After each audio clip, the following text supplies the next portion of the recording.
It's an emotional day for the Saints faithful. The last hurrah for old favourites.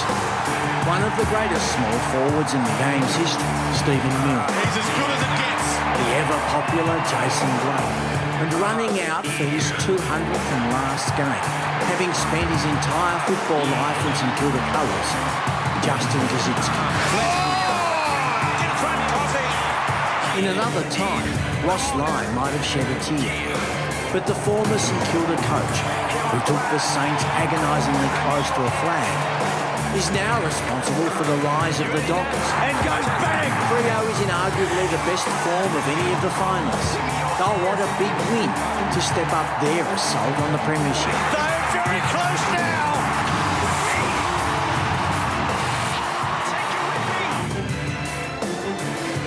Fremantle playing their final home and away game with some recognisable faces and a handful of players we're wondering whether you have even heard of before. More on that in just a moment. But 11 changes for Fremantle. That's the big story after a couple of late ones today. Of course, it's a very special game for St Kilda, their final home and away match. Milne, Blake and Koschitzke calling it a day, champions of the St Kilda Football Club.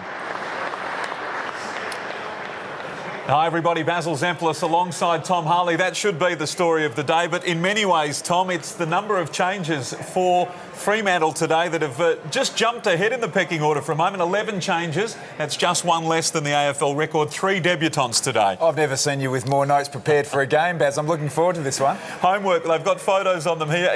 Do you have any problem with Fremantle doing what they've done today? Look, as a fan, absolutely not. And I think it's a coach's call. As a player, I used to like having familiarity going into a final series, but totally comfortable with the call from the Freo Footy Club. 3 debutants for Fremantle today as well. More on that in just a moment. Big story from last night's Friday night footy. Tom, of course, you were there up in Sydney, and this could have big ramifications for the finals. Look, I think it will. I can't see Buddy playing particularly next week in the first week of the finals. By my reckoning, it's reckless, not so much negligent. Medium contact, so obviously high. The one shining light, I guess, for Hawthorn was Malcheski. He did go off with a bit of a crook jaw.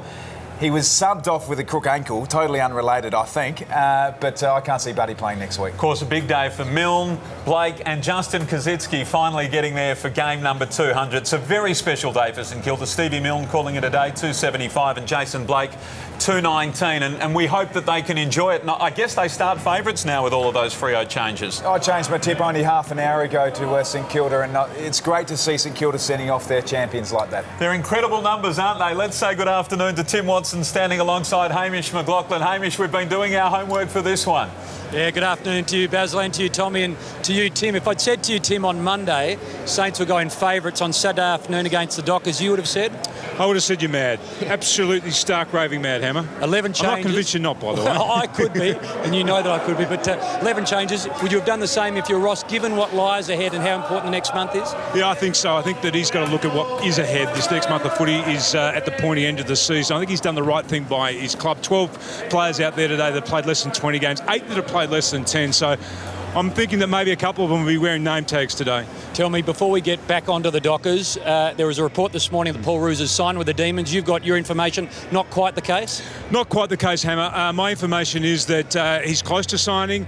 They're confident that he will sign. They're hopeful that he'll sign before the BNF on Thursday night. But at this stage, he hasn't put pen to paper. And Buddy Franklin, 0, 1, 2 or 3? I think he'll just get the 1 week. OK. Well, the Dockers, they're running out onto Etihad Stadium. It is the final game for 3 Saints, but for the Dockers, they've got an eye towards the finals. As we said, there's 11 changes this afternoon with this outfit. And as we have a look at the team lineup, it looks like a bad day on the stock exchange. There is red Tim Watson everywhere. Yeah, that's right. There are a lot of players that are unknown to us. I guess they're not unknown to each other. They would have been training together for a long period of time. But we know that Ross Lyon has a game plan, and it's very hard to break down. And they will understand what part of that game plan they have to play today. Well, extraordinarily, the Saints will go in favourites this afternoon. Milne, Koschitzke and Blake, maybe they finish on a high. It's Saturday afternoon football.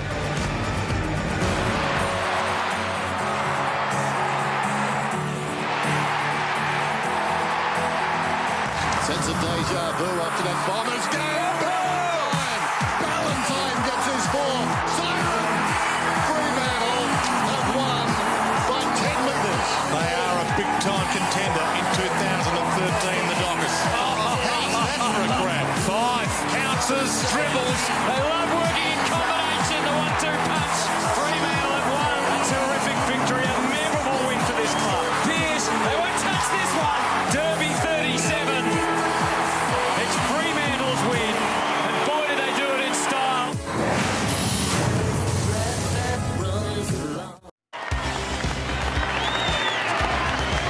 So Justin Koschitzke in game number 200. He leads St Kilda up the race.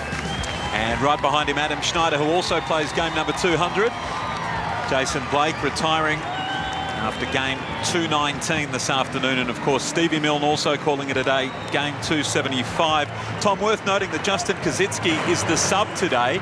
Ordinarily would be in the green vest, but the AFL have given him special permission to come out without the green on. And I think that's the right touch there. You can see the photographers mulling around.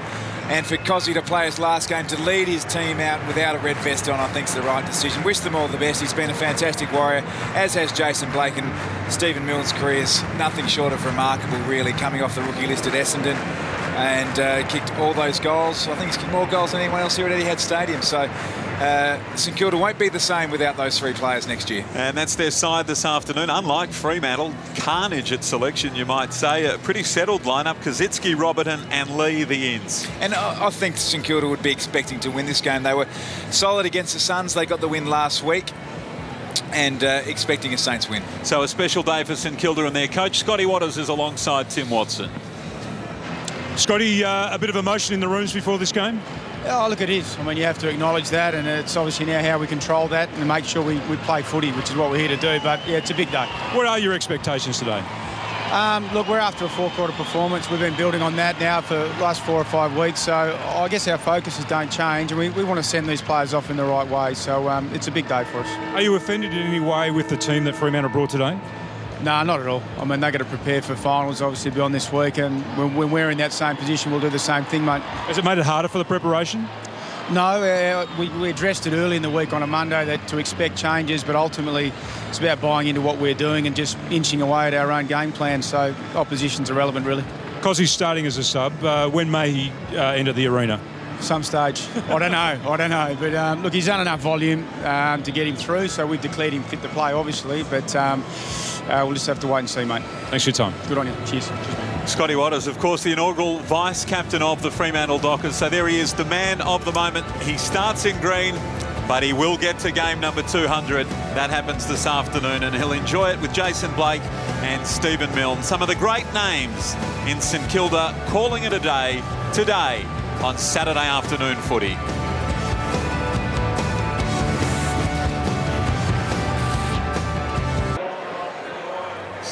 So maybe a touch surprising. Adam Schneider getting the nod in his 200th game against Matthew Pavlich, the toss of the coin. Heads. That is a head.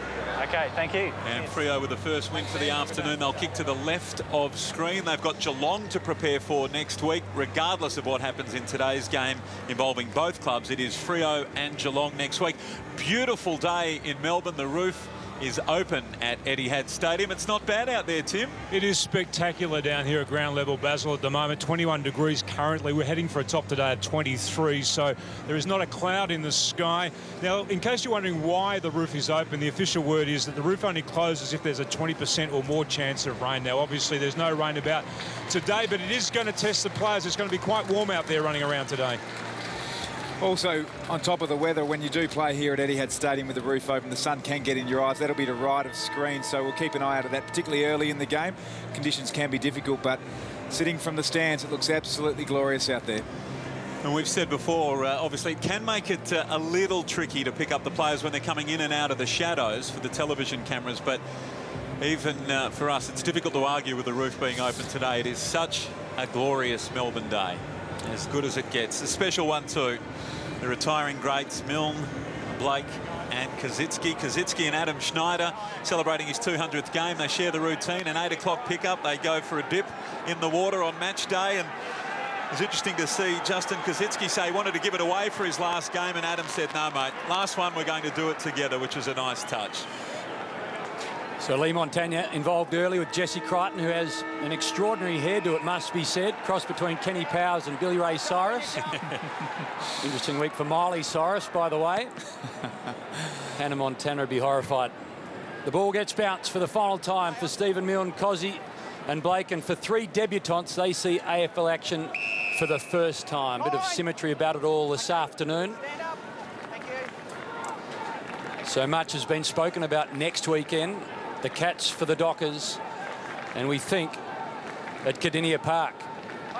Stephen gets slung, the handball just comes out wide, little chance in the end for Sheridan. He's beaten to it, and the first free kick of the afternoon will go the way of the youngster Sutcliffe. Brings it wide and finds Mellington, who's on the wing in front of us, and little one over the top. Pearce, one of the extraordinary 11 ins for the Dockers this afternoon.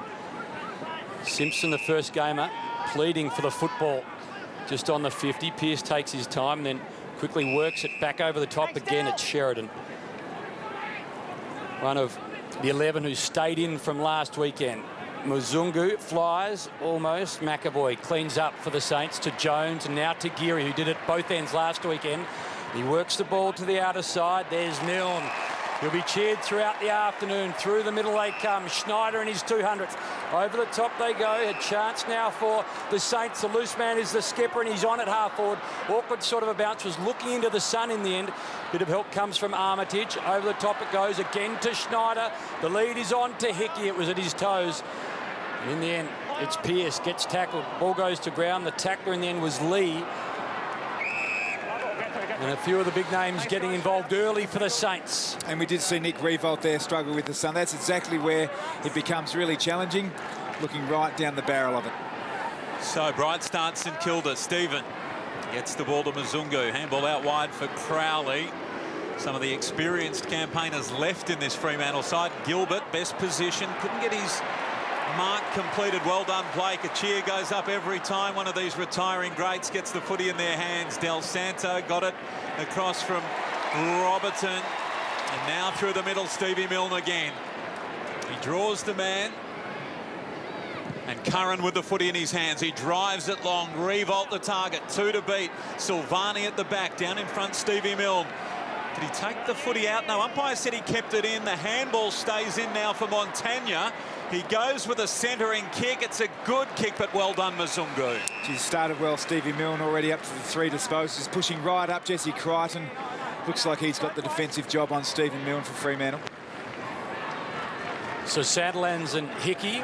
Sandilands wearing the headgear following the clash a couple of weeks ago against Spencer and the Demons. Just knocks it to a bit of space. Sutcliffe is there for the Dockers, works it through, wants Sheridan, misses.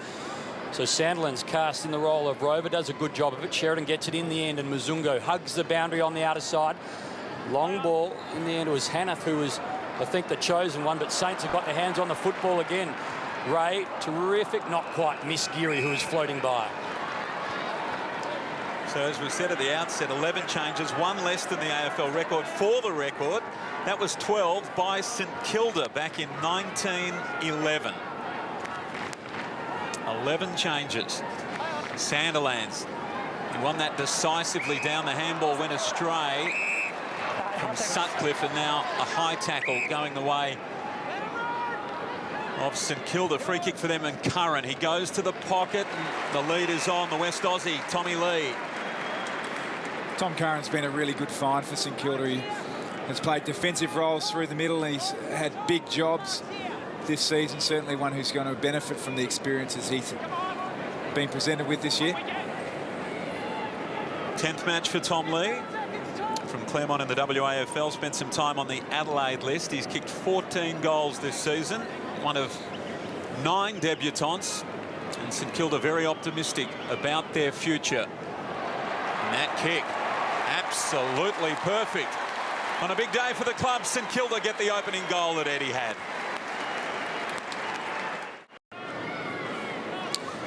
That's an early sub there, Tim. Clancy Pearce off straight away for Craig Moller. Yeah, a bit of drama here already. It's a knee or a leg injury to Pearce, so he's gone straight up into the rooms for some medical attention. So Moller's onto the game, 3 minutes into this game, so things have gone from bad to worse for the Fremantle Dockers. So Moller, Craig Moller, gets his opportunity at AFL level. They work it again forward, the Saints this time. It's the sliding Foulkes who takes the mark for the Dockers. So Foulkes, the mature age recruit, he got an opportunity for the Dockers in round 21 2011. Didn't get a game last year and plays his first game of this year in the final round. Del Santo, little kick forward. Well, it's going to stay in momentarily, perhaps. The Dockers are there in numbers and desperate, trying to get on through as Ross gets held up.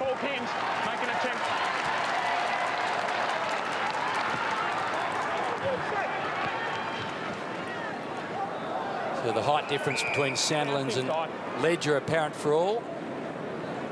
Some tall timber in for the Dockers today when you consider Taberner's just under 2 metres at 197. Moller is 204, Sandilands 211, and Hanneth at 201. So they are inexperienced and they are tall this afternoon, the Dockers. Del Santo with plenty of experience, works the ball, and suddenly it's going to bounce in the right direction for Dempster. Gets hold of it and quickly works it forward to Geary. Takes a bit off it and finds the skipper. Got so much of the football last weekend, although inaccurate, 4 goals 5. Tommy Lee has it punched away. Hard to talk about Tommy Lee without thinking of Tommy Lee from Motley Crue.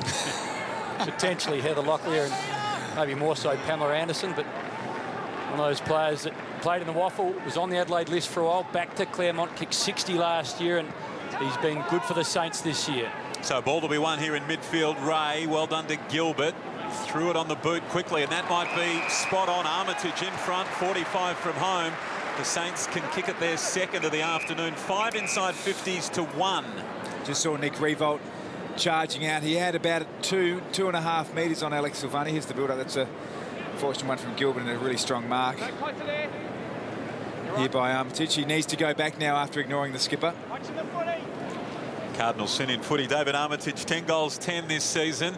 Got very close to the man on the mark, right back to the line, and gee, that's a terrific grab. Well done. The big man pulled it in, and they're away now. Hanneth, good grab, but the handball not so good for Ross. It's going to come back to Lenny Hayes. Lenny from 35.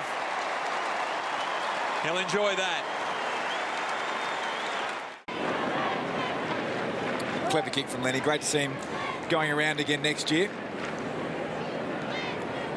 Well, everybody loves Raymond. Everybody loves Lenny. Hard to think of a more popular footballer than Lenny Hayes. Sort of character you hope your son becomes and your daughter marries. He's just world-class on every front. So good to hear the news during the week that he was going again. So Sutcliffe works it to Crowley, now to Neal. Let's go with the football, and Duffield, who uses the football so beautifully normally, goes back to Sutcliffe. Silvani's on offer and chosen. So a new look, Fremantle, wide, Hanneth, and over the top to Crichton. Well, he's channeling something with that hair. We're not sure what it is. Wayne Wiedemann would look on and be somewhat pleased to see the tradition continuing. Crozier over the top, Mellington. Ledger knocks it away. Geary gets her first, does a good job of it, and suddenly the Saints, they're through. Armitage over the top. Revolt, well done. Now Milne's screaming for it. He's got a reasonable sort of a break on Sutcliffe. Not in the end from the skipper. Just an update, boys, on the Clancy Pearce injury. It appears now that it may be a calf, re-injuring his calf. He was out in round 19 with a calf injury. Now, if it's a calf injury, that really spells all sorts of problems for him in terms of him being able to play again this season, one would think. Yeah, he was one of those back in, Tim, that you felt they were getting close to their very best 22 available for next week. Ibbotson, of course, a late withdrawal as well, but they might be a couple down. Now, Mzungu, long kick, it was from Daniel Pearce, so only the one Pearce out there remaining, and here they go. Ledger, St Kilda again, rebounding beautifully off half-back. Geary to Stephen, and then the kick towards the wing, and the mark taken nicely by Curran. In front of a busy interchange gates for Fremantle. Dylan Robertson, former Fremantle player. Centering kick good for Del Santo. Clint Jones now, he can run, takes on Lockie Neal, gets a Shepherd, and ran into a little bit of trouble. Handball back, it's okay for Dempster. Now inside, Stephen, back to Del Santo. Fremantle's press starting to come into operation, but Gilbert is free. Through the middle, he lowers the eyes, and the kick is spot on, and Curran, who's getting a bit of the footy, marks just outside 50. This will be inside 50, number 7 for the Saints. Just the 3 Montagne's kick, not such a good one. Loose ball inside 50. Schneider. This is well done. Tom Lee, centering kick. Milne at the back, it was well done. Crichton knocked the ball towards the line. Hasn't quite gone out. Armitage keeps it alive. And now the kick from Jones, another centering one. Del Santo to run onto it. Handball back. Bouncing ball from Del Santo to Curran. Just offline. It's interesting watching Fremantle at the moment. The structures are certainly there, getting players back, pushing hard into their defensive 50, but the polish not quite. Crichton went the spoil, didn't get it out of bounds. A stronger player might have marked it. Just a few sort of turnovers. So the structure's right. Well, Taverner leaves it behind. Crashing through in the end was Neil. Now it's the Saints again. This time it's Ledger. Over the top it skips. Just going back to Tommy Curran, speaking to Andrew Thompson, who was a Saint for 221 games, he said there's very few players in the AFL that works like Tommy Curran in the gym. He's just desperate to remain an AFL player for a long time. He's amongst all this mob as the Dockers try and defend underneath it all. Is Tommy Sheridan. No chance. Tommy Curran was one of St Kilda's better players a couple of weeks ago against a myriad of Swans midfielders. He's certainly got the attributes of a good, strong, hard-working midfielder.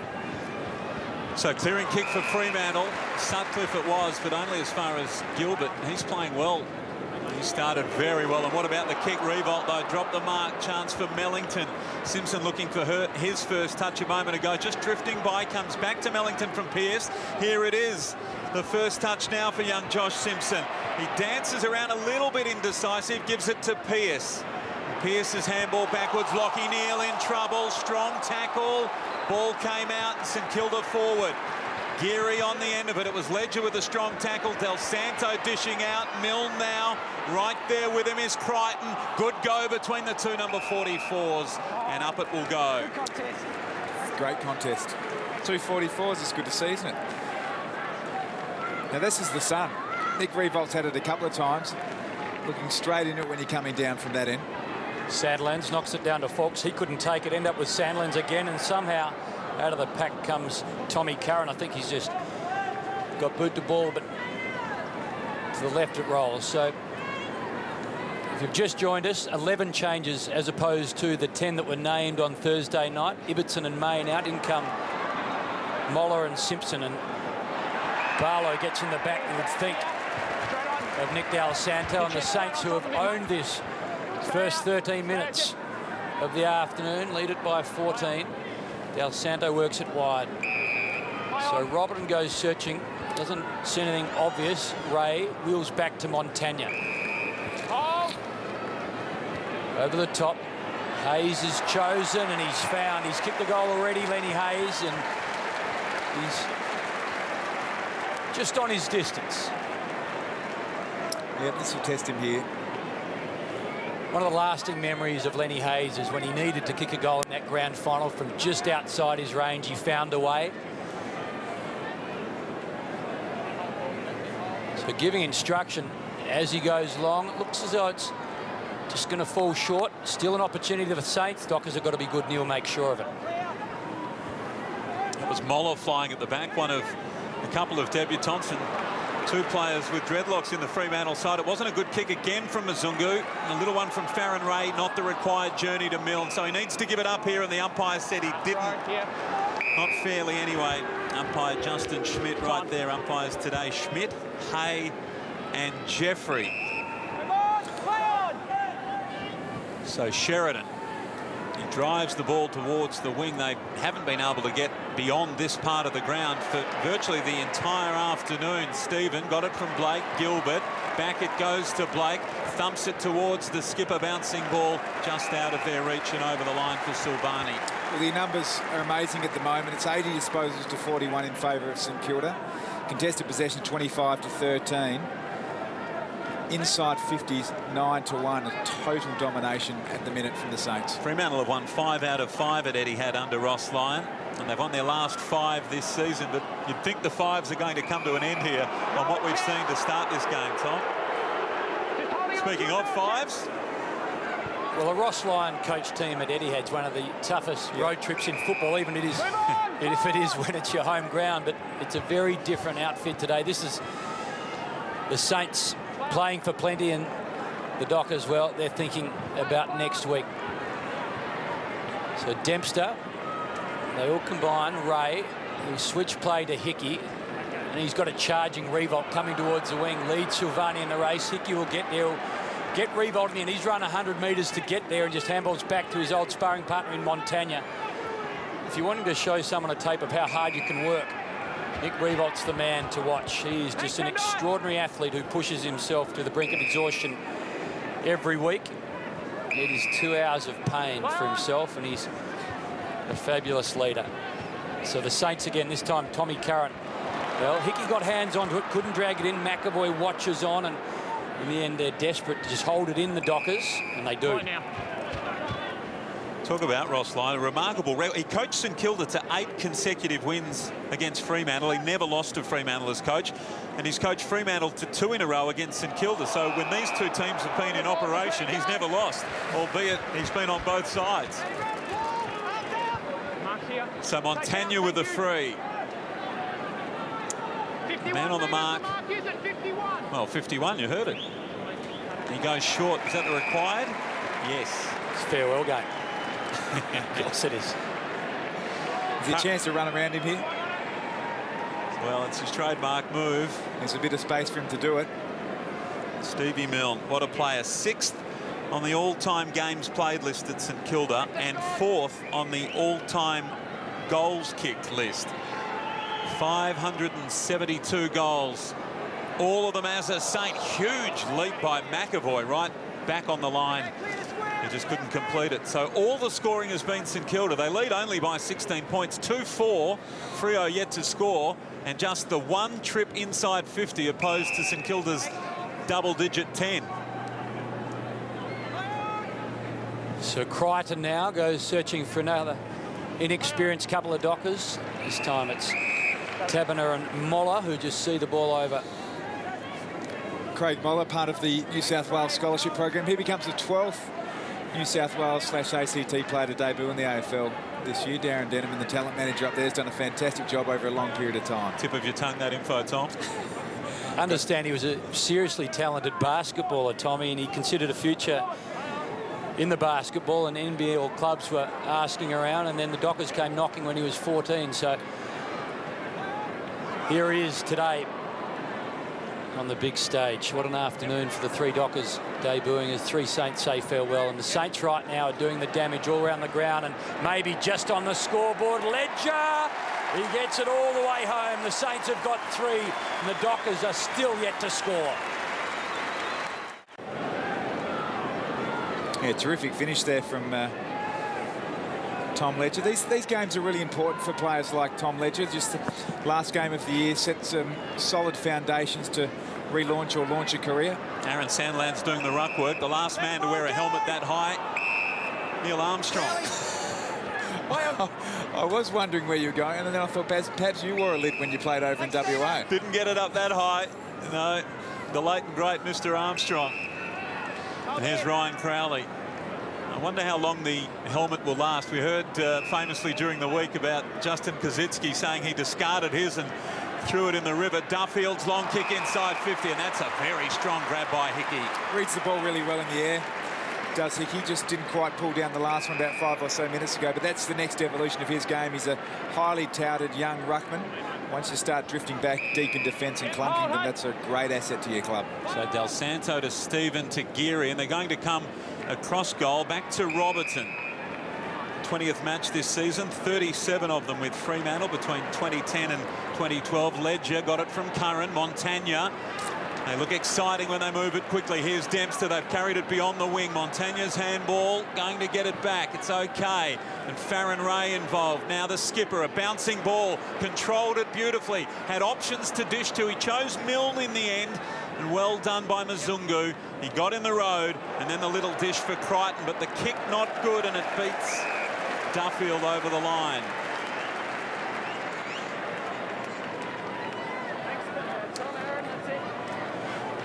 Well, that last passage of play where Hickey plucked it out was the second foray for the Dockers inside 50. 19 minutes between their inside 50 entries, so it has been a really dominant Saints. The scoreboard shows a 22-point lead, shows Fremantle yet to score, but the possession differential is stark, 113 to 54. Curran chosen, couldn't quite take it in. Simpson, little one. Suddenly they're running through the middle again. Moller involved, dished off. Chance in the end for Sheridan, loses his feet, holds on to it. Now the long ball. A chance. He's run a long way, Simpson, done a great job. He was involved at half-back 30 seconds ago. He's gone all the way down, and he has an opportunity to kick his first goal in football. And it's going to be in that famous club that Tom Harley is a part of. First kick, first goal, perhaps. I didn't run that far to get my first kick. It's a good story though, Baz, isn't it? From a very remote part of WA, 2 hours east of Geraldton. It's a tiny little town, Yalgoo. They will be celebrating right now to have one of their own on the big stage.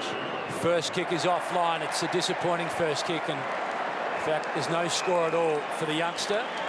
Just 19 years of age.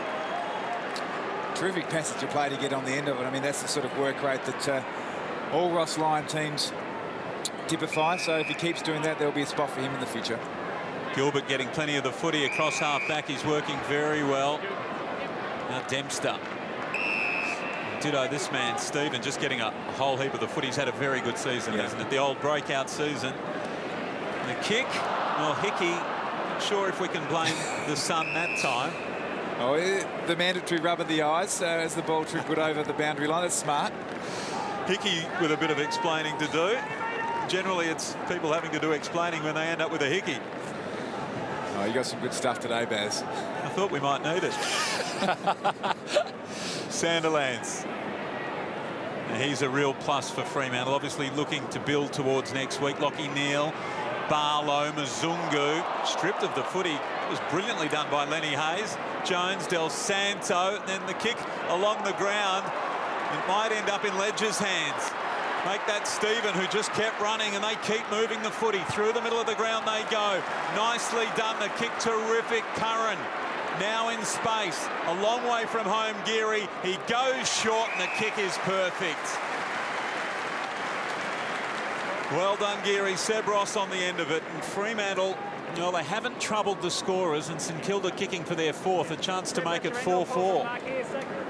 Personnel aside, it's been a really positive first quarter from the Saints. They've moved the ball really fluently from half-back and have generally kicked the ball pretty well, so it'd be good if Seb Ross can go back and bang this one through. Just a couple of goals this season. This is his 13th game for the year, and Seb Ross has made no mistake. All the goal scoring, make it all the scoring. It belongs to the Saints.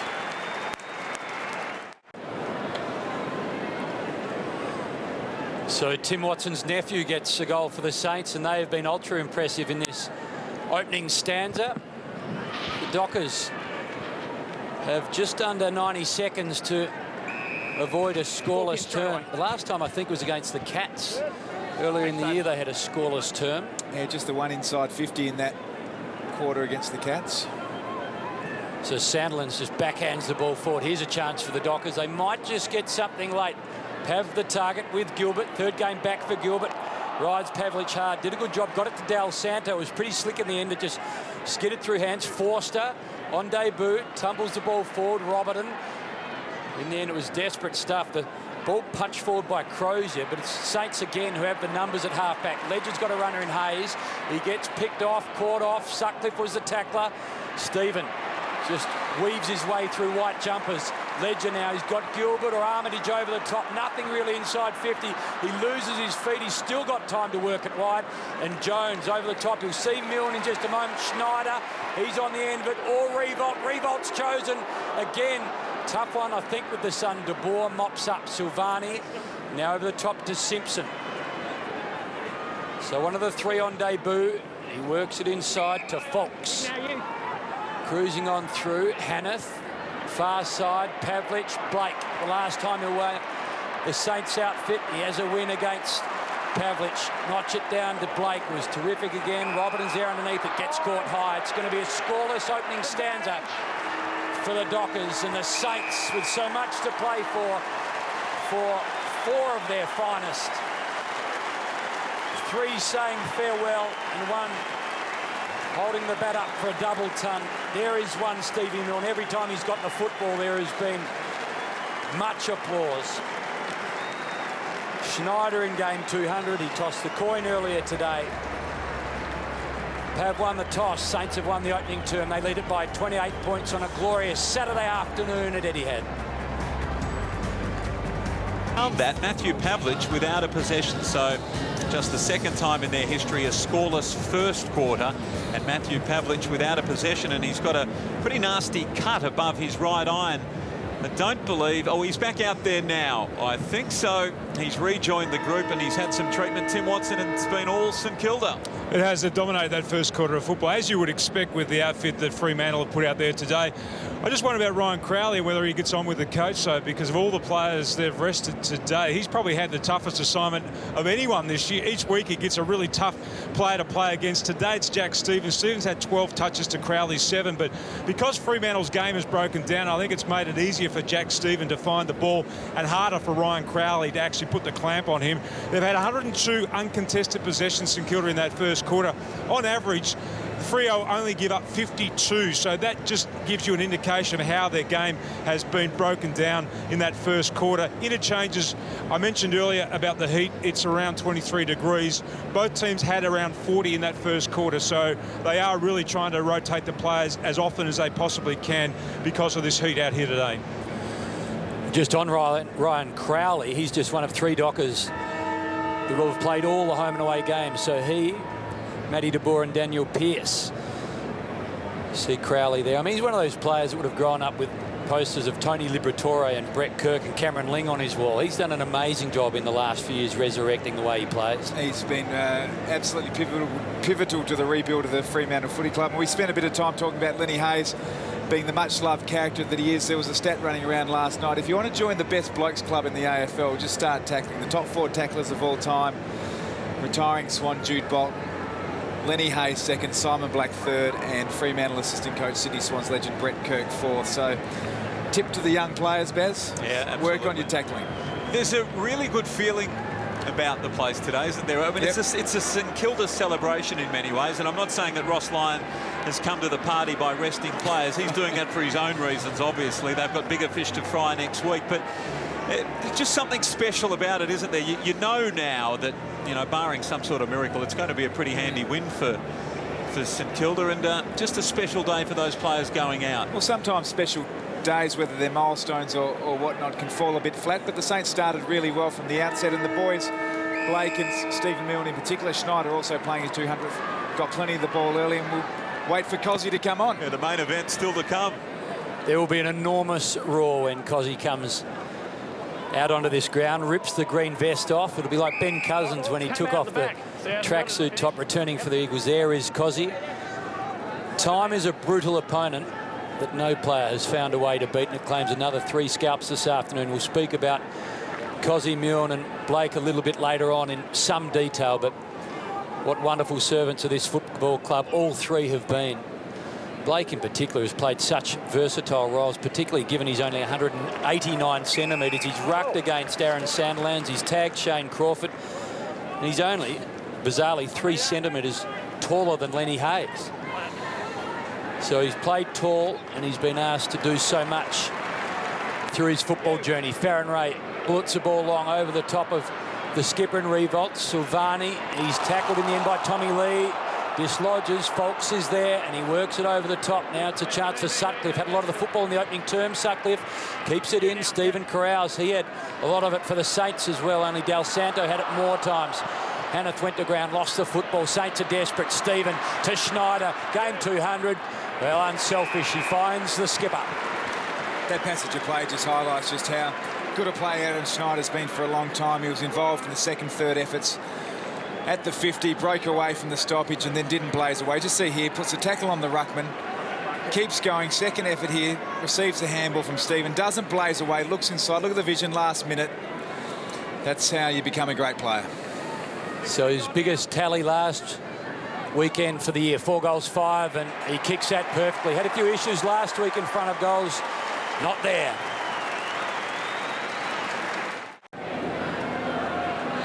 Just terrific effort here from Adam Schneider. Jack Stephen, as you said, Baz, he certainly had a breakout. He's been terrific all year. But just the vision to drop it into the skipper. Sandlands against McAvoy. Sandlands again with the hit out down. Crowley put his hands to it. McAvoy reaching in and trying to reach it back St Kilda's way. So I guess, Tom, the question that you feel that needs to be answered, can they do any damage, Fremantle? You know, could a massive loss provide any psychological damage? Barlow with a kick inside 50. Moller, that was clever. He knocked it to the back of the pack and it was well done. Geary got it across. Del Santo, back to Del Santo. And now Dempster. What do you think, Tom? Well, I think only from an individual's point of view. So it's the players who are probably on the cusp in the bottom 4 or 6. If they get seriously towed up by their direct opponent, confidence can take a hit. I don't think the team, because the quality of players coming back in, will be impacted too much. It's more the individual players. And this team next week will be massively different. I mean, already we've seen Clancy Pearce go. May not be able to play next week, probably won't. So we could have a dozen changes next week coming back into the final, which incidentally looks like it will be played in Geelong. Blake, well done to Stephen. Oh, was threatening there, but it just didn't stay in.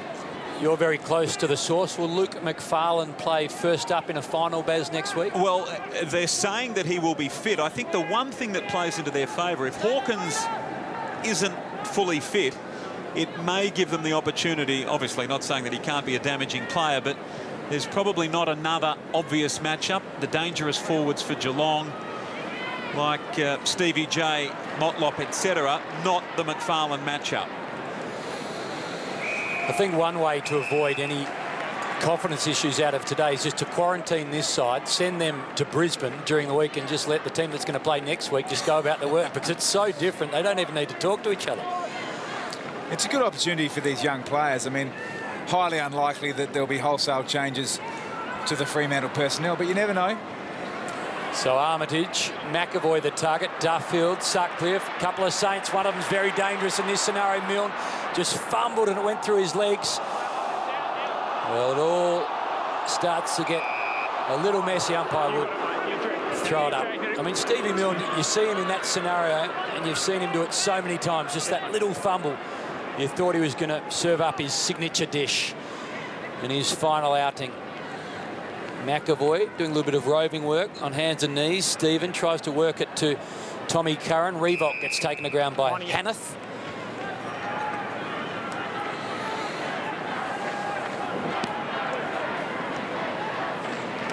Revolt this time giving McAvoy a bit of time out, does the ruck work, and Muzungu just clears Gilbert.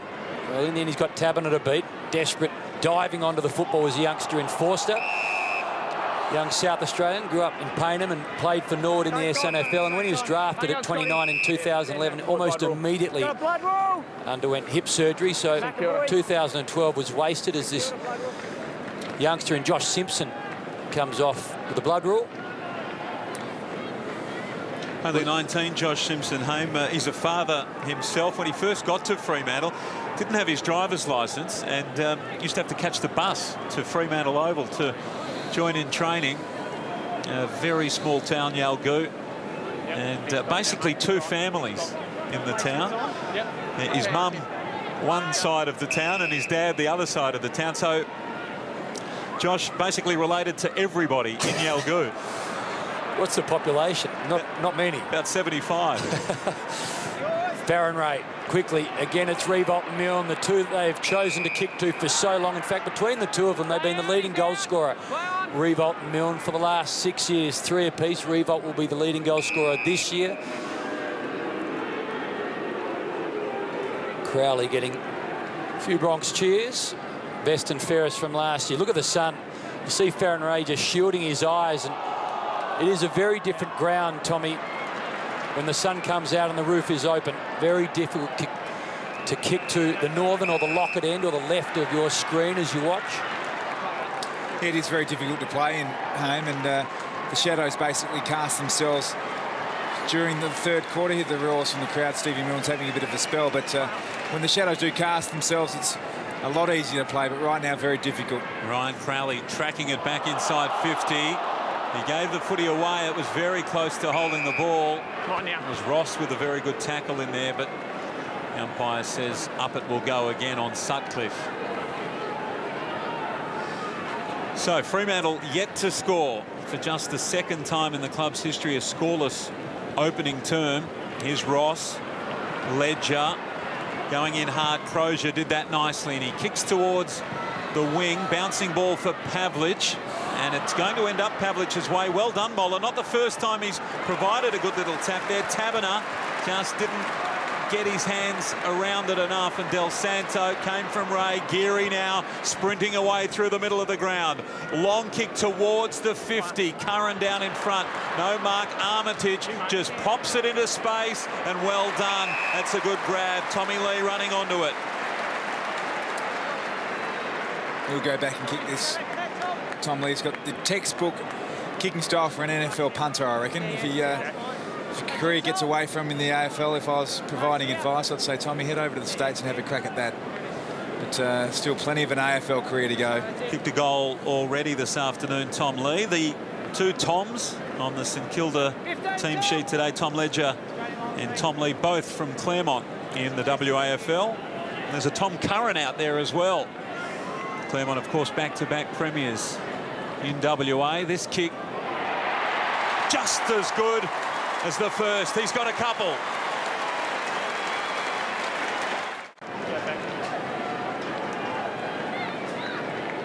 So he's kicked a couple, and he's got a beautiful kicking action, hasn't he? It's right there for the footy card shot there, Baz, I reckon. So the man wearing 40 is Craig Moller on debut. Heard Tommy Harley talking about his journey to AFL football. A prodigious basketball that chose this fabulous sport, and today he gets his opportunity at the highest level, crashing through a man that's done it for so long. Hayes to Revolt. The old names just getting involved again. Over the top, there's a couple on. Revolt goes searching for Milne. Would have been poetic. Hayes to Revolt to Milne, but it spills to Jones. He gets tackled, gets rid of the football. Big tackle on Simpson. And the ball spills out the back. Barlow, one of the great stories in the last few years. De Boer ferrets, gets rid of it, but Revolt finds it, and quickly inside 50. Tommy Lee, he just watched on a Schneider. Got his hands on the ball. It's going to be free kick going away of Schneider underneath it all. Schneider.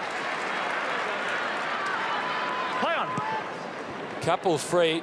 And in the end, it's Dempster who's chosen. Handball over the top. Montagna likes this scenario, pulls the kick. Clever kick. Stephen receives.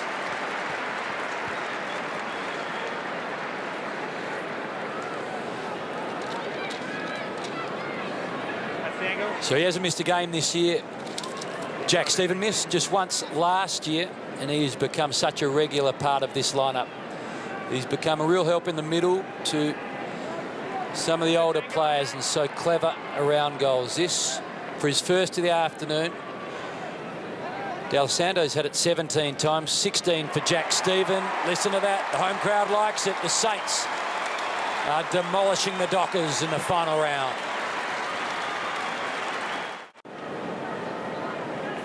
Terrific build-up here by the Saints. Use the open side of the ground, and Stephen just highlighting his work rate, pushing into the open space, and finishes truly. He's having a fantastic season. 12 minutes into the second term, and still no score for the Fremantle Dockers. Jones, he read that Sandilands knock beautifully, puts it into the path of Ledger. Player drifting by Nicky D, taken high by Pearce. No. Straight back. Play on. So no mucking around. Del Santo to Curran. Puts it to the hot spot. Revolt caught in there. Sandilands first hands to it. Stevie Milne forward. The 244s going at it. It's going to be an exciting afternoon from that respect. Very close to the line here, Fremantle. They work it to Crowley. Silvani to Neal did pretty well. And Moller was pushed out, the umpire said. Not sure about that free, but now Pavlich got it from Mellington. He kicks to Simpson. He's got explosive pace if he takes them on. He just got held up. Simpson handballs back to the skipper. So they'll take anything to get a score, although that's good vision. And Mzungu, who took a couple of steps forward, just holds up, and he will go back and kick for Freo's first score, let alone first goal of the afternoon. Extraordinary vision. You just see the push in the back there. Not much in it. Technically there, the flat hand on the back. But this kick from Pav just looked over his left shoulder, saw Mzungu sliding down. That's an unbelievable kick. In his 22nd game for the season, as Hames said, he's played the lot, kicking for goal number 16. It's been a real strength of his to get forward and kick goals. No goal, but they've got their first score. Nearly 14 minutes played, and St Kilda's lead is 45 points. Freo's first scorer behind. So Del Santo, Tim Watson says, is on track for a PB of 40 this afternoon. Tommy Curran on the outer side. He's had a good afternoon as well. 15th touch to Joey Montagna. Well, it's a dangerous switch. It's going to work out okay. And they've got the numbers, the Saints. Dempster has Robert and all on his lonesome, goes in that direction now, and suddenly it gets a little bit more bottled up. Del Santo has missed. Chance for Pearce, has some time, works through a bit of traffic, and then onto that left boot. Well, this has got to be good. Crowley's looking to the sun-ish, and well, he takes the mark. He was looking west, and the sun's to the northwest at the moment. Mzungu onto the left boot, long ball, hoping for Pavlich. He's found him just inside the line. So Joey Montagna got a bit of a height differential to contend with against Matty Pavlich, who had some treatment at quarter time above the right eye, who came off with, just after the siren, a bleeding right eye, had some Vaseline applied to it, a bit of towel work from the trainers. This is the first goal of the afternoon for the Dockers.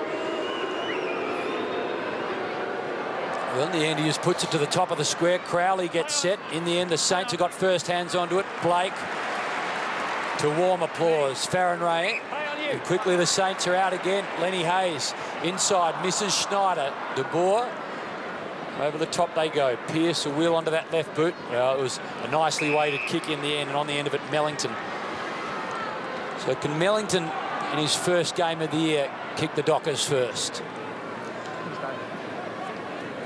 He's going to have to go back and kick himself now. Had a few options short, but the young man's backing himself in perfect conditions. So 5 games in his career for 5 goals. So a goal a game is his go. Had shocking hamstring issues, and well, this is not quite going to get there. Pav gets there, but McAvoy just muscles him out of the way and sees it through. So the second score only for the Dockers. And if it said this was happening on Monday, someone close to would have checked you into a clinic. Well, they have avoided their lowest score and a half ever. That was just a 1 behind back in 2009. So at least that little bit of unwanted history wiped away. Duffield, that was courageous going back. Stephen, the pace, reaching for him and getting him Crichton, but not enough to hold him up. Ledger to Ross, back to Ledger. This is exciting from the Saints. Mzungu came with a big run, got the fist to it. Duffield did well to work back. He got his handball away, stolen by Montagna. Out for Schneider. Stephen again. Gave it to Lenny, gets it back, Stephen. Just carried forward, Curran, but he got it to Montagna. That was clever. Bouncing ball, Silvani did well. Here's Barlow. And now drifting through the middle. This is good play. Mellington's kick towards Moller in his first game. Bounce was a bit awkward for him. Falls into Blake's hands. Huge cheer again. Hayes, Del Santo, Montagna. All the big names in St Kilda history celebrating. Ross back to Montagna. They've worked it well, and Revolt on the end of it would have been fitting. Handball again for Curran. It comes out, and the kick is marked dead in front. Well done by Tom Lee.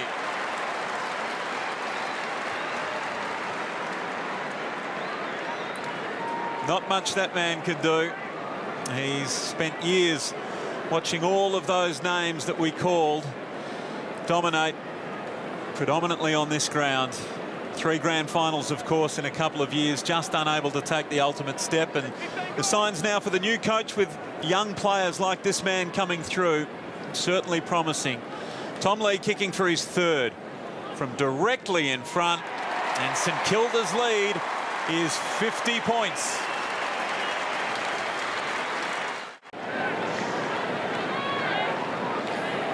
That's it, guys. Okay. Well, he's a much-loved figure, isn't he, Kossie?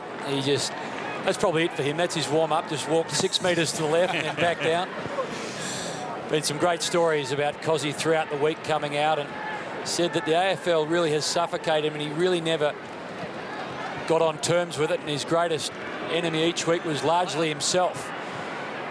He's lived in the shadow of Nick Riewoldt for much of it after going 1-2 in the draft, and well, his best was just quite extraordinary. He had that month, Kossie, where 17 goals and 11 of a possible 12 Brownlow votes. He says farewell this afternoon. His body has been another great enemy of his own. He's hardly played a game fully fit since his debut. The Saints here, through Schneider, can press again. He's dangerous, Schneider. We know that. It's a long ball. It's a beautiful ball, but it's just offline. The Saints haven't had a lot to cheer about this year, but you sense that the Saints faithful today are enjoying the afternoon. I know they're playing against the depleted opposition, but they're enjoying the final game of 2013. Sheridan kicks to himself, and Mzungu, who's trying his heart out for Fremantle. Disposal number 9 coming up. 5 contested possessions, and he's grabbed 3 marks. So Mzungu, no rest for the wicket, that's for sure. And Pavlich, what a good grab. Been very good, Matthew Pavlich, since coming back from suspension. His 288th game, 10 goals in the 3 back from suspension, and he's kicked 4 goals, 1 importantly for Freo in the last 2 weeks. He's going to be a key man in September, and at the back, that's a good grab by Jack Hanneth. He's done a couple of really good things, Jack Hanneth. When you talk about the players and which individual players who aren't necessarily part of the nominal best 22 might really have something to play for, it's always probably the ruckman. You never really know what ruck's set up. Obviously, Sandilands is a lock and Clark not playing today, but Hanneth might be a smoky. He's certainly a backup player, that's for sure, and he may well be required. He's one of 12 Fremantle Dockers out there today with less than 20 games of experience. And finally, Fremantle have their first goal of the afternoon.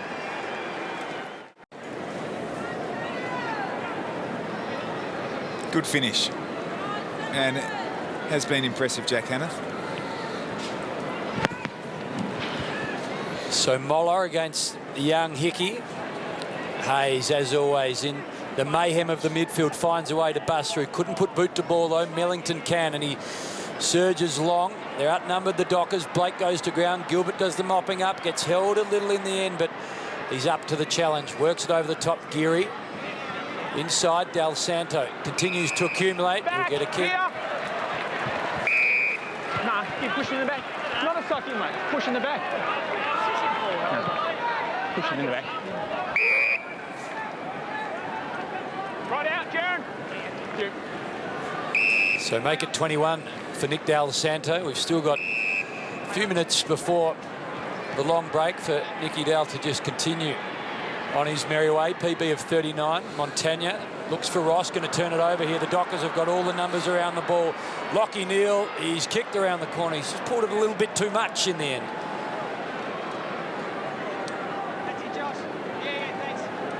Ross Lyon working the phone, and the Fremantle travel agents probably planning for next week. It will be Geelong regardless of what happens, and I think we know what's going to happen in this game. Here's Pavlich, outside 50 when he started, inside 50 when he released, and Simpson a second opportunity to kick his first goal in AFL footy. Where's a good place to stay in Geelong, Tom? Just ask Lingy, he's got plenty of property down there. Well, I think he's the real winner, isn't he? He's a massive winner out of this, I think. I'll get your thoughts on this in just a moment, boys. Obviously, a lot of talk, as you'd imagine, in the West about Fremantle potentially and now probably going to have to go to Geelong to play a final against the Cats. Let's watch Simpson first, looking for his opening goal in AFL football, and he's done it. Well done to the young man from Yalgoo. So the young man from Yalgoo celebrates. Let me ask you that firstly, Tom, your thoughts on the prospect now of a final being played in Geelong. Look, as a Geelong person, Geelong supporter, I think it's fantastic for the town. But I can see where some of the grievance, I guess, from Fremantle comes from. Realistically, it might be Geelong supporters and members that miss out more than anyone else. So 48 minutes for the first Dockers goal, 3 for the second, and another one. So the Dockers on a roll now, and Taberner on the left slams it home, and they've got 2 in a minute. So they banged a few on the scoreboard here. Fremantle, suddenly it's back to 32 points. Tim Watson is the neutral on this, Tom. So let's defer to his impartiality. What do you think, Tim? Well, I'm just concerned that it might lock a few people out. I know that the visitors only get about 100 seats down there at Geelong, so they might have to upgrade that. And I think that the biggest grievance from Fremantle's point of view is the notice that it's not been a recognised finals venue, and suddenly 4 days before a potential final it might be. Long kick down towards full forward. Was he taken out, Revolt? Yes, Geary's kick. It was a dangerous one and a free kick coming. Clear it out, boys. Right out 5 metres. Nick. That's the line. 5 metres. That's it here. Nick Revolt with a goal this afternoon, the biggest saint of them all. Play on. He plays on. He's got 2, and the celebration continues. Just draws the footy. Folks over the top, no argument there from a free kick, and Eyes on it. ever classy Nick Revolt finishes off easily. The umpire was just explaining that decision for Falk's sake, I think. It was coming, wasn't it?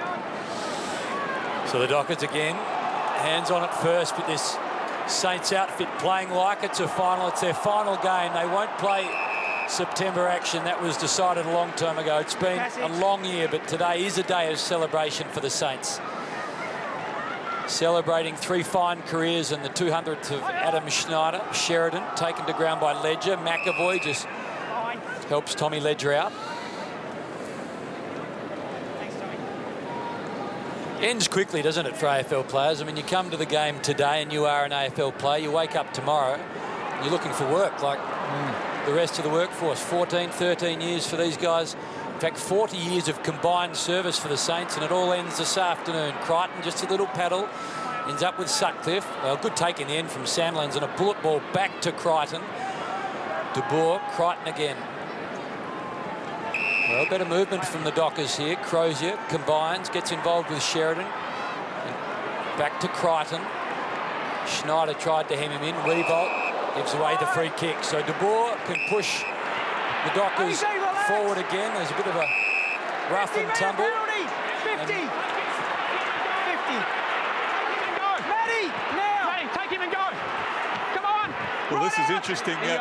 Just watching this, I think you can tell which Fremantle players think they're in contention for next week and which ones aren't. They're dancing around the edges of the melee here. Duffield and Sandland said you can have that. I'm walking away. In you go, young started doing fellas. push-ups. You're right. Daniel Pearce is actually closer to us than he is to the melee. Oh, they're not silly. And the young bucks fighting the fight. Come on down. The end result of all of this, Haim, should be Fremantle's 4th goal of the quarter. So they've done very well after quarter time. Well, if he can put this through, Matty De Boer, the Dockers have kicked 4 of the last 5, and he has. Umpire didn't move an inch. So the Dockers narrow it to just over 5 goals, just on 30 seconds before the long break.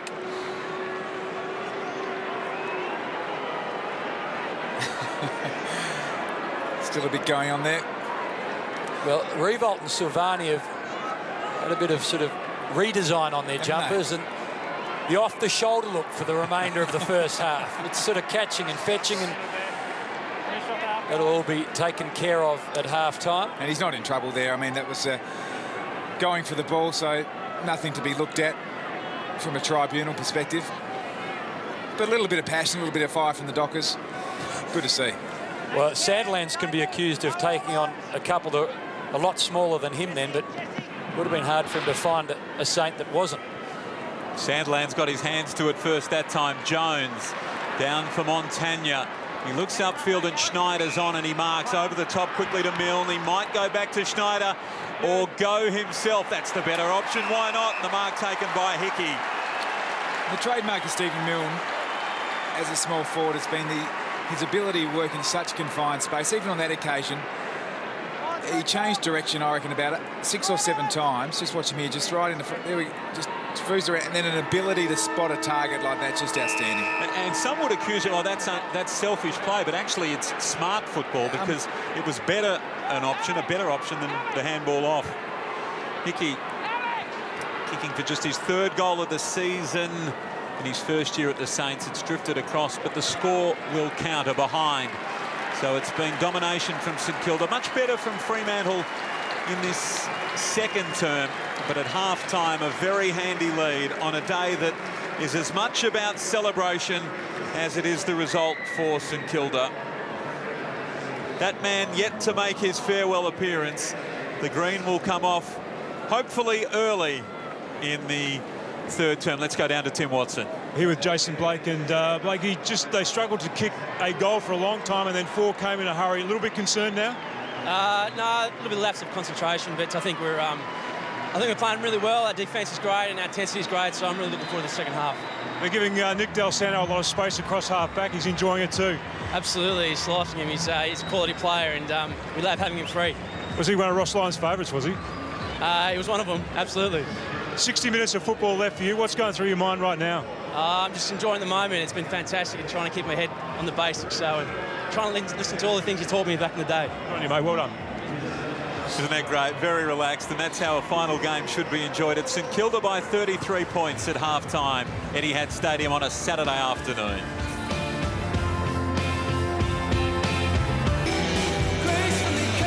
Half-time at Etihad Stadium. St Kilda by 33 points. They did lead by 51 points. Ross Lyon is with Tim Watson. Well, Ross, what was your read on that first half? Oh, look, we really struggled first quarter, but I was incredibly pleased with the second. You know, found our legs a bit and scored, equal entries, you know, fair amount of shots, so it was pretty pleasing in the end. What was the message at half-time then about the second half? Yeah, look, I'm not going to let you off the hook. You might be young, but we can run and work and win the ball, and you know, there's a few things we did work, so keep it going, you know. Clancy Pearce went off early with a calf injury. Is it serious? Yeah, it's serious enough to he'll miss. So, yeah, it's a calf. He come back with a left-sided calf, and 20 seconds in, he did the right side. So, not really big one, but enough that we're really disappointed for him and the club. I've been thinking in the first half that maybe Nick Del Santo was your favourite player at St Kilda. Are you going to put some time into him at all in the second half? Look, he had a super first quarter, didn't he? You know, super first half? What are you talking about? He had 9. He only had 3 kicks in the second quarter, so we're pretty happy with the second. Look, someone's going to give him a bit of attention, and he's pretty good with the ball in hand, isn't he? Eh? Well, you're just admiring him, are you?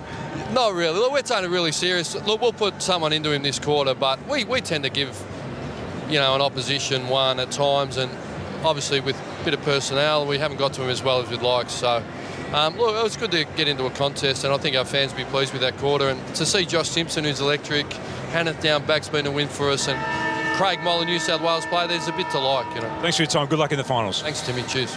Good on you, Tim, and thanks to Ross. Ross Lyon sporting the greengrocer look with a pen above the ear. 121 games as coach of the Saints between 07 and 2011. 46 now with Fremantle, and this season's top 4 finish will be his 4th top 4 finish in 7 years. Some of them with these men, the Saints, and now one with Fremantle. He's been an outstanding coach. And it was the moment when Freo and probably the rest of the AFL industry really started taking Fremantle seriously when he took over the reins. Seems pretty relaxed this afternoon, Roscoe. This Fremantle side trails by 33, but it is all about September action, and it starts next weekend at the Cattery, we think, as Tommy Lee, he's already got 3 this afternoon, and he starts the second half perfectly.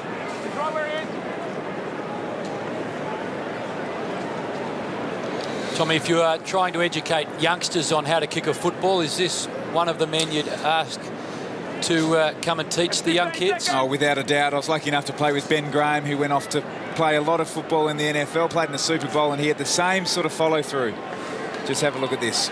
Well, this is for a career PB, and he's kicked that as, well, ordinarily in the end. It's just off the side of the boot and sort of wobbled through, so not great execution after such a good build-up.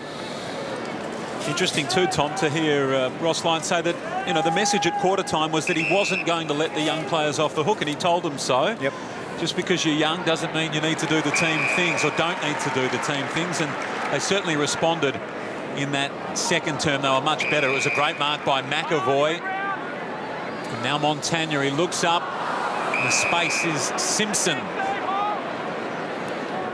You heard Ross Lyon refer to it, electrifying. He has got an unbelievable burst of pace. I hope we get the opportunity to see it. Moller, also spoken about by the coach then with Tim. Stephen did nicely. They're going to get the footy back here. Curran went back to Stephen, back to Curran. Now ends up with Montagna.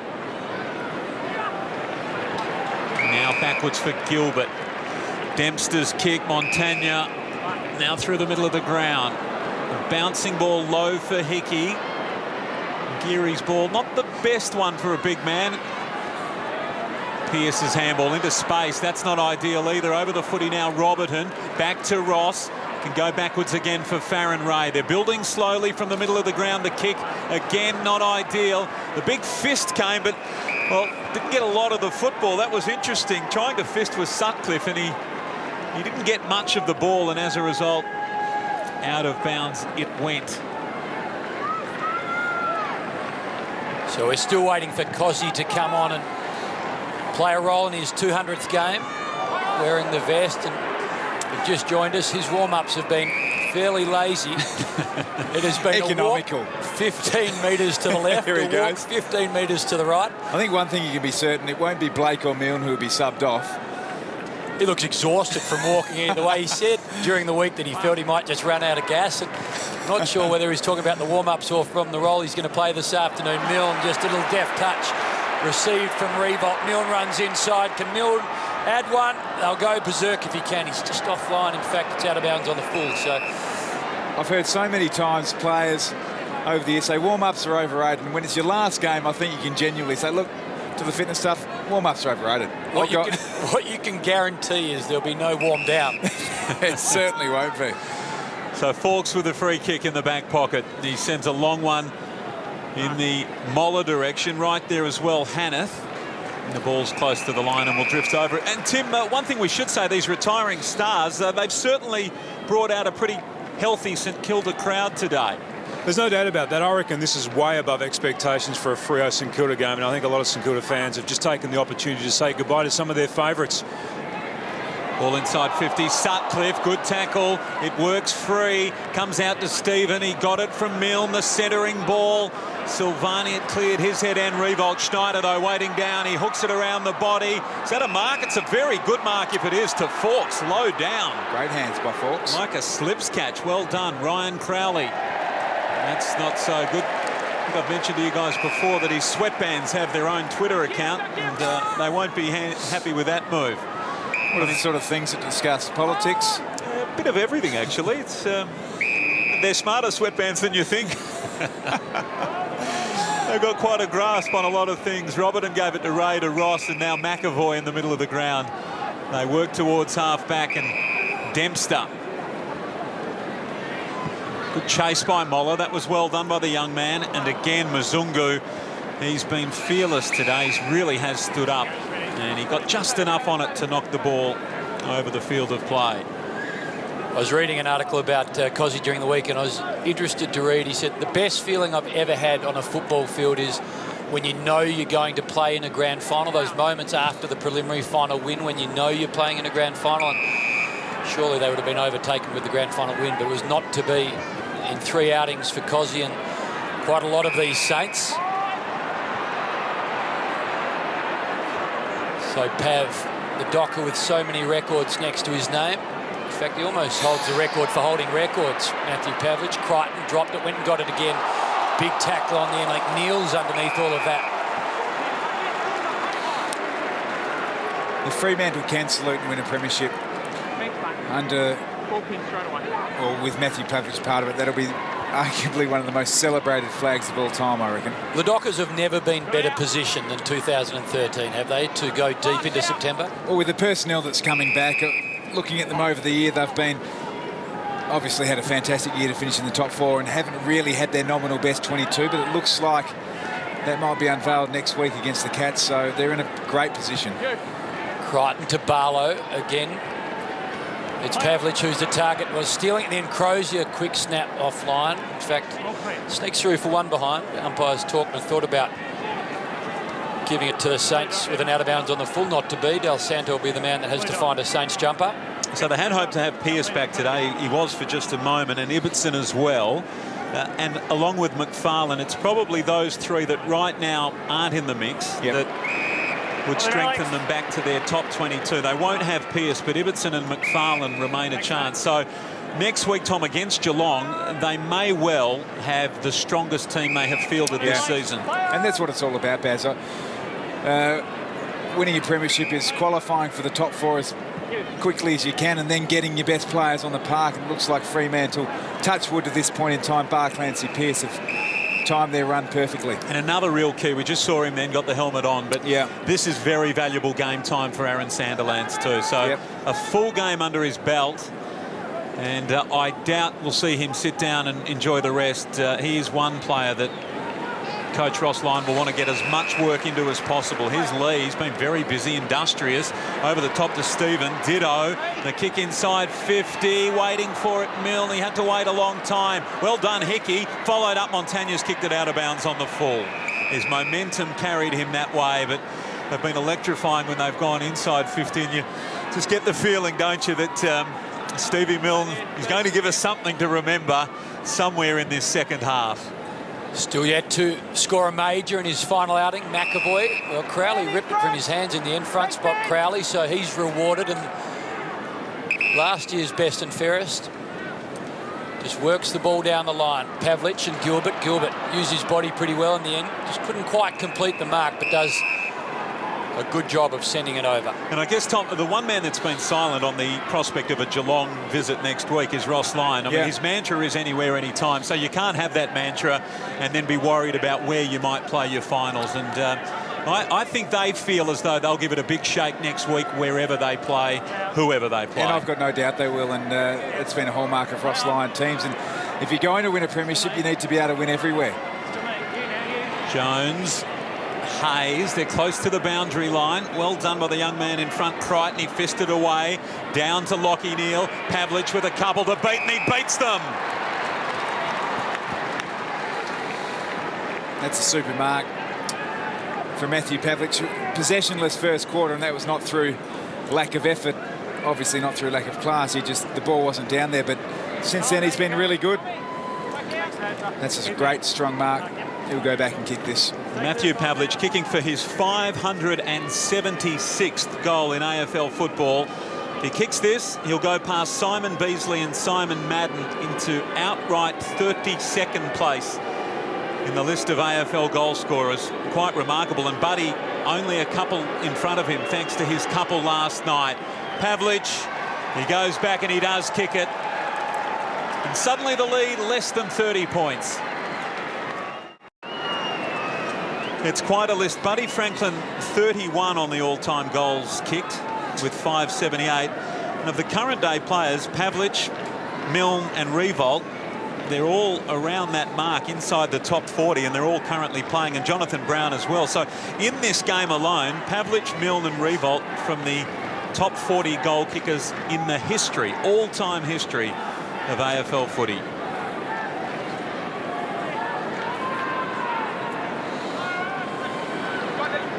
Yeah, it's a terrific mark. That's taking the ball absolutely at its highest point, and he's been a stalwart of the competition, stalwart, I should say, of the competition. Clear it out, guys. Clear it out, restart. He's your professional's professional, isn't he, Matty Pavlich?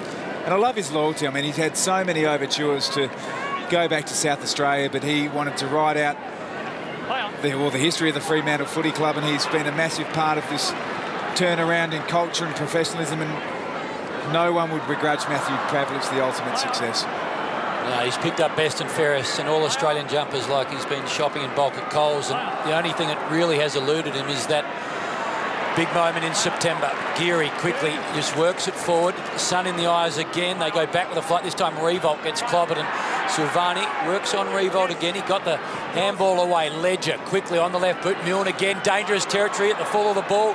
Well, Schneider, he gives it off to Milne. Is this the one? Not this time.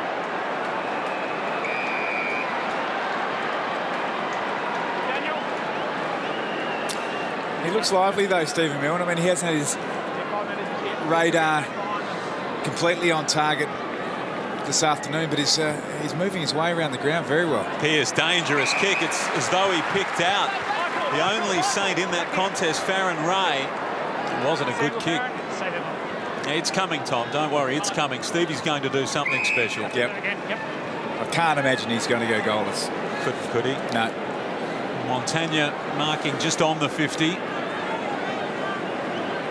will absolutely bring the house down when he does. So Montagna. St Kilda's lead, worth noting, only 27 points now. It was 51. Montagna, that's a very good kick. Tall timber on the line, but it clears their heads. It's back to a 33-point lead. So Joey getting the job done from outside 50. And that's his first goal of the afternoon. He's had a very good afternoon. 27 disposals already. For Stephen, Montagna and Del Santo, 30, 27 and 24 disposals. Geary with 21. By contrast, Ryan Crowley, the only one with anything like big numbers, 16. And he's the tagger. Yeah, plenty of ball wins there, Stevie Milne. He will get a goal, I'm sure, if that. Stephen and Montagna, 30 disposals, 27 and Montagna. They're duelling for the best and fairest right now, I reckon. He's been an artful forward, hasn't he, Stephen Milne, over the journey. He was just a bad bounce away from being that player who kicked the winning goal in the 2010 grand final. That's it, Cam. Footy can be a cruel game. We know what happened. Right on it. So Ledger just buys himself a little bit of space. Over the top, Tommy Curran. Here's Milne, runs into a bit of trouble. He's taken front onto ground. No opportunity. Thanks, Jesse. Jesse almost apologising, I reckon, there to Stevie Milne, saying, mate, so I know it's your last game. Sandlands again with that huge height advantage. Muzungu goes searching and then just skips over the head of Matt Taberner. Gilbert, Robertson, and then Gilbert again. Long ball. Schneider's in the right spot. He flies, just couldn't quite. Here's Stevie Milne, surely this time, and he has. And they get up in the stands and they salute.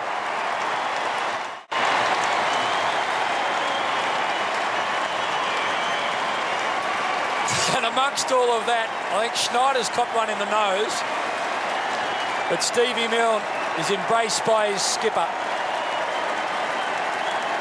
He's been a player that has been blessed with great skill. He's had an uncanny goal sense since day one. Controversial at times, but much loved by his teammates and the Saints faithful. Well done, Stevie Milne.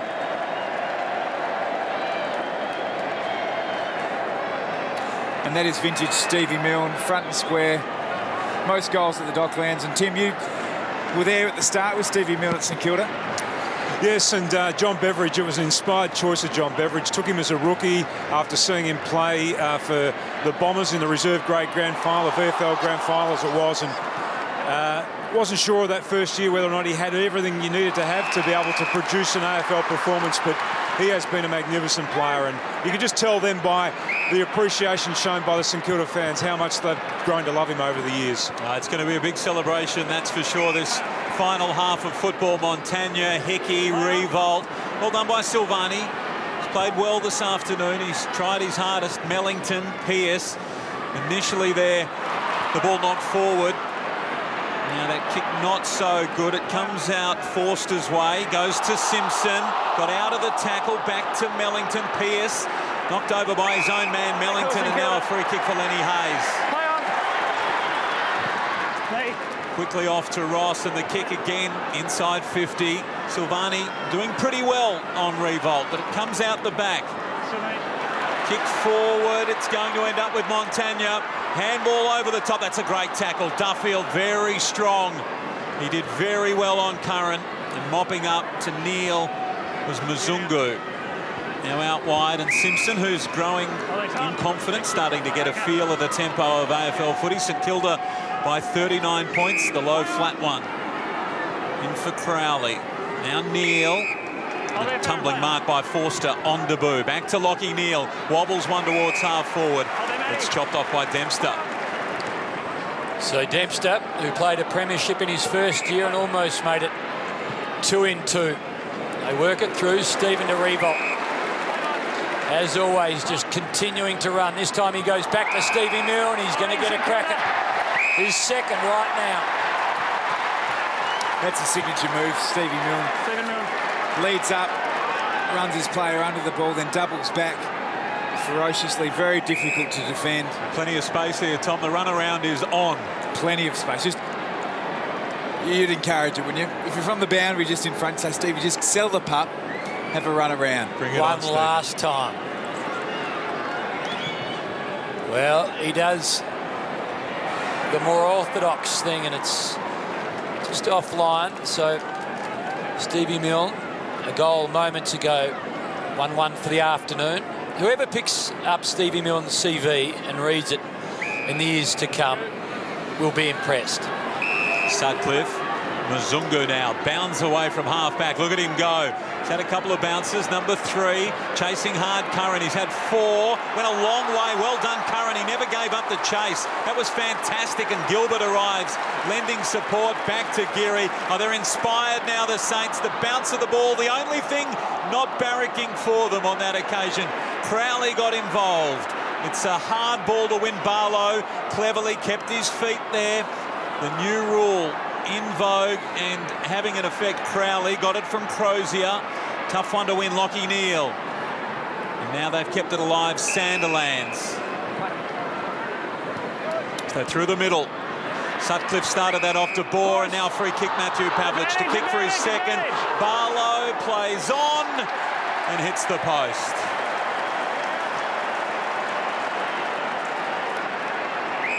Selfish was the words that Matthew Pavlich mouthed, and it's good to see because for all intents and purposes, a bit of a dead rubber here for Fremantle, but you've got to get those things right.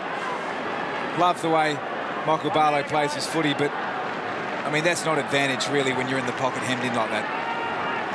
We went to Matthew Pavlich twice, and good work from the cameraman. I think the first one was, what were you doing? And the second one, selfish. St. Kilda, let it go. Stay out of it, stay out of it. Yours kick, Tom. Tom back on, play on. Hey. Play on, in out. So Stephen continues to get a lot of the football. Tommy Lee, and out the back, Schneider lurking. Long ball potentially heading in McAvoy's direction if they can just get it over the top. Now it's going to be McAvoy that's chosen. McAvoy, it was always going to him. Well, Robertson's over the top with space too, but I think Ben doesn't trust himself to go over the top of Simpson and into hands of Dylan Robertson. So McAvoy, who's been pretty much a one-man wolf pack so often in the ruck for the Saints, particularly before Tom Hickey joined the Saints brigade. Just 5 goals for the year for Ben McAvoy, make it 6. Perfect kick-off the boot for the big man.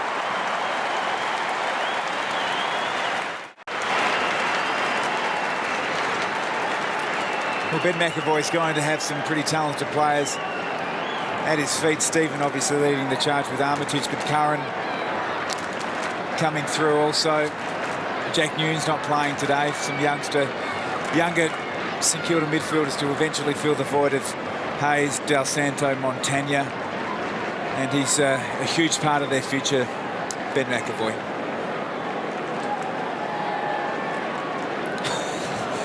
Just the headbutt from Stevie.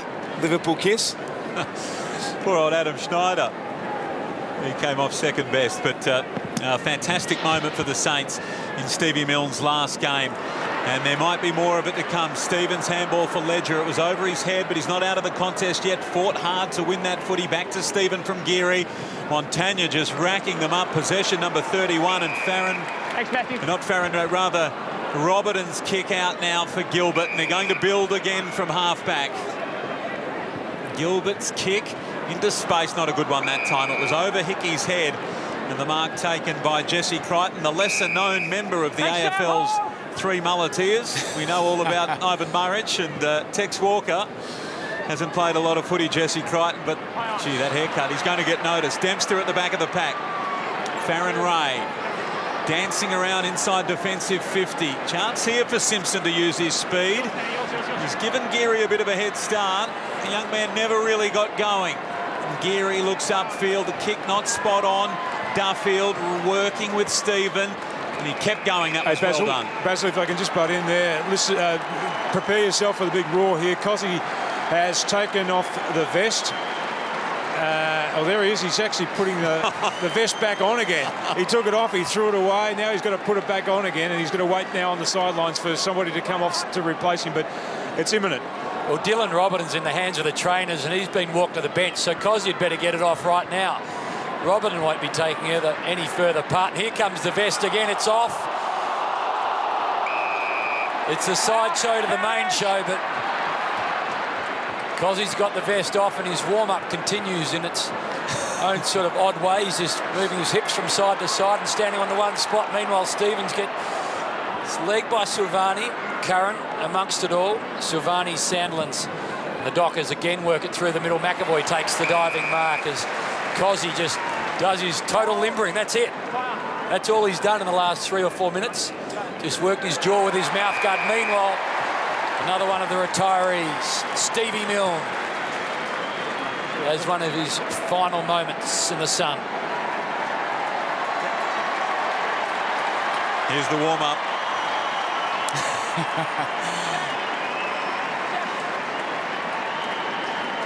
We said during the week, I'm looking forward to playing in a country town, having a beer with the boys afterwards and not thinking about football during the week. So that is what lies ahead of Koschi and Stevie Milne as he kicked another at this ground where he's kicked so many, not on that occasion. So 1-2, and the crowd will tell the story for admiration for this man.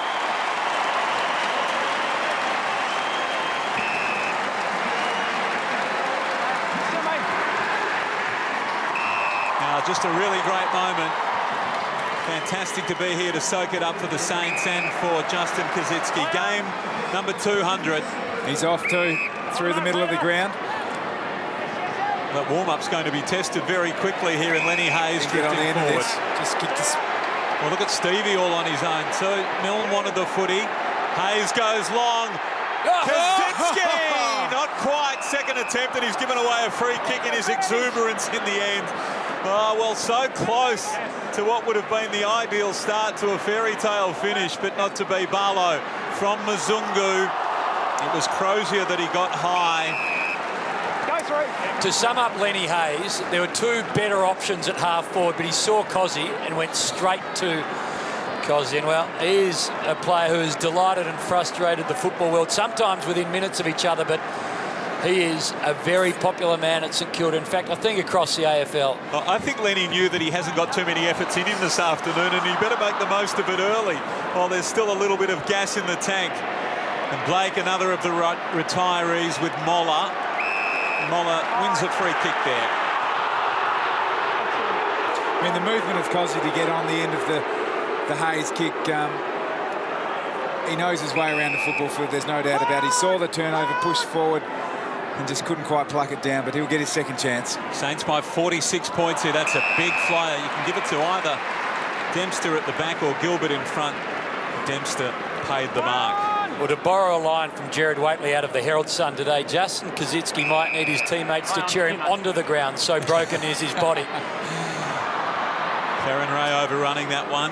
Hard at it, Silvani. He is playing for a place potentially in the side next week if McFarlane doesn't come up, and he's done a pretty good job. All pretty close to the line here and kicked forward. That was nicely done by the Saints. Curran controlled that for a long time. Back of the pack, Hanneth. He looks into the middle of the ground. Not a great kick. Geary, who's had to do a lot of work, and Jones. Montagna. Backwards it goes again. Farron Ray's kick not spot on. Ball still alive. Del Santo. Handball to Montagna. Good tackle. Sanderlands. Barlow for De Boer. Back of the pack, Forster. And now Crowley bursts his way through, but the kick, well, he didn't really look ill-directed, and just getting back to take an easy mark, Clint Jones. So Dempster, with more time than he's used to, sends it wide.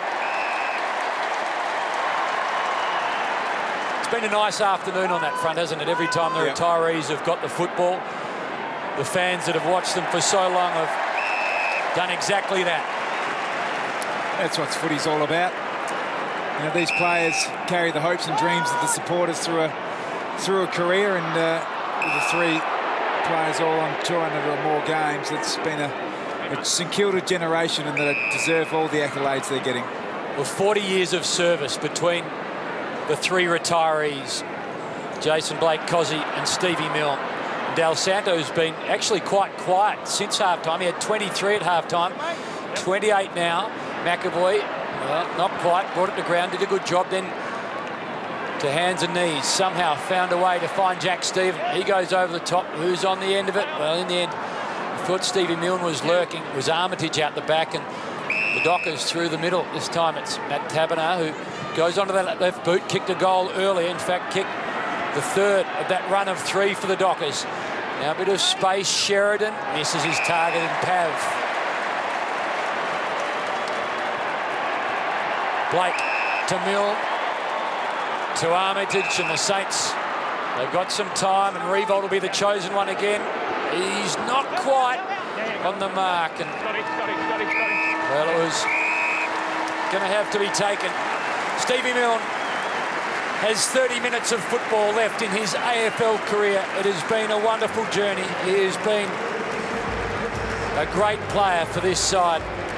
4 times the leading goal scorer for the Saints, twice an All-Australian, and Jason Blake went 24 in the 99 draft. 30 minutes left for him. He got his first Brownlow votes in his 210th game. He's a professional. And Koschitzke, well, it'll be interesting to see if he can kick one more goal for the Saints. They lead it by 46 at three-quarter time. Stevie Milne, Jason Blake and Justin Koschitzke with around about 30 minutes of football left in them. It's pretty special for them. Not as special, Tim, for Dylan Robertson, injured in that third term. That's right, Baz. We heard the almighty roar go up when Koschitzke came onto the ground. That's the reason we came onto the ground, of course, because Dylan Robertson rolled his right ankle. He's been a really good player for the Saints this year, came across from Fremantle, and he's got plenty of time now to get over that injury. He looks like a disconsolate figure there on the interchange. And also the St Kilda fans, I mean, over the years, they've been a stoic bunch of fans. Obviously, they haven't had the successes that they would have liked. They've only won the one flag, but they've come out here today in great numbers, and that's because they've appreciated the work over the years of Stephen Milne and Koschitzke and also Jason Blake. They've been 3 great players for the St Kilda Football Club, and it really has been marvellous to be down here on boundary level and hear the appreciation for those 3 players today. And now they can turn their attention to some of these other young Saints that are coming through and building as part of what hopes to be their next power side. Koschitzke in the goal square at the Lockett end of the ground. And, well, we have retirees in football every year, but to have 3 together, it's just made this really special. And they've played a really relaxed, carefree game. There've been lots of smiles, and it hasn't deterred their performance at all. So there might be something into it. So after 40 collective years, the last 30 minutes of football at the highest level for Blake, Koschitzke and Stevie Milne in front of the faithful, as Tim Watson has just alluded to. Big numbers on a Saturday afternoon for a team in 16th against a side who has made 11 changes. And the Saints right now look like the winners, and it would be a fitting farewell to the 3 that are saying goodbye. Jack Stephen, he has brought his own football, 37 touches now. Koschitzke again the target, Silvani. Strong grab in defence. He's been good today. Yep. Move on, play on. Be nice if Koschitzke could kick one in the last term, wouldn't it? Stevie Milne's got his. I'll tell you what would bring the house down if Blakey snuck down and snagged one. I was talking to Andrew Thompson about Jason Blake, and he said there is no one that has spent more time on the massage table than Jason Blake. For every minute on the ground, 2 minutes, he reckons, on the massage table. He's done so much just to get his body right to play, and he didn't miss a game in those 2009-10 grand final years. He's a really disciplined and reliable and dependable player. Not flashy nor remarkable, but he's been enjoyed by the Saints. Farron Ray runs himself into trouble, then puts Curran under some heat, and he's tackled immediately. The ball is not coming out of there. The umpire is going to ping him. No genuine attempt. One-on-one tackle, no genuine attempt. Play on. Well, suddenly Crozier goes onto the left boot over the top. Sun again, a problem this time for Taberner, and maybe Blake can win another battle for the Saints outfit. He can. He'll get applause again, and Stephen gets touch 38. So he's on track for a huge number this afternoon. He'll cruise on through his PB. And again, over the top they go. They charge north and into the sun, and Stephen again. This time it's Cozzy, delivery not perfect. Over the top to Schneider. Where's Stevie Milne? He's got Crichton to beat. He's ignored, and Revolt this time is the one they choose.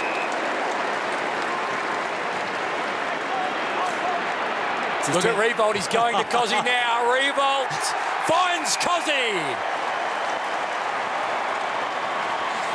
That's tremendous. 10th mark for Nick Revolt, and it's been a really refreshing way to watch a team go about their footy. They've got clearly playing for their mates. Cozzy.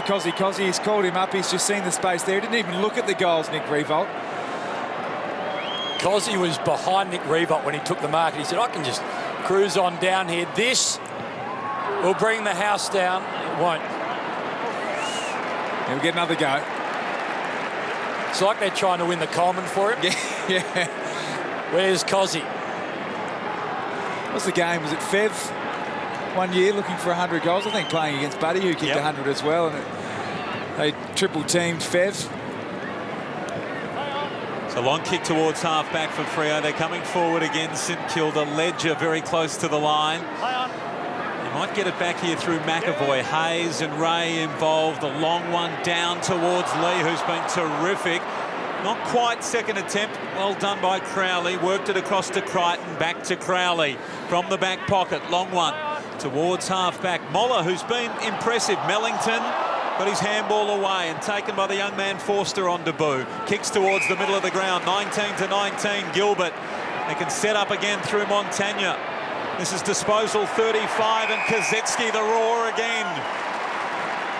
Back to Montagna. They send it long towards the pocket. Armitage up in front. Well done by Duffield, fisting across the line. So St Kilda's lead, 47 points. And you suspect, Tom, that at one stage we'll have Milne, Blake and Koschitzke all deep inside forward 50 to finish this game. And well done to St Kilda and to Scott Waters for the way they've orchestrated this. It's a grand old finish in a game that sometimes doesn't allow much room for sentiment. It's been lovely to see the way they've handled this. Ledger, quick handball in. Ross over the footy for a while there. And how the umpire going to see that? And here comes, and up it'll go again, and they're baying for blood now, the Saints fans. Barlow slow to get to his feet. McAvoy did well. Ledger, Montagna.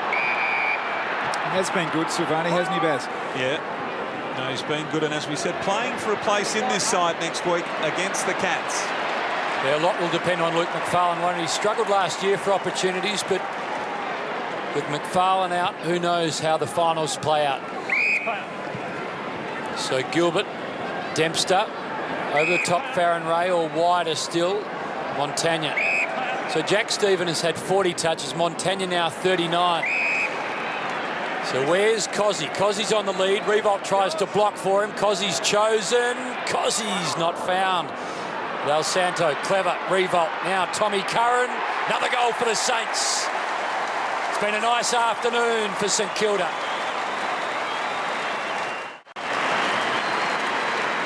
Might have spent a lot of time in the gym, Tommy Curran, but it's really starting to pay off. That's a career high for him now, 25 disposals. He's really developed quite nicely in the second half of the year, working initially in a run-with type role through the middle of the ground, but getting forward and getting his hands on the footy as well. He's been great, but some of these numbers for the Saints now are astronomical. 40 for Stephen, 39 for Montagna, 419 to 236 total.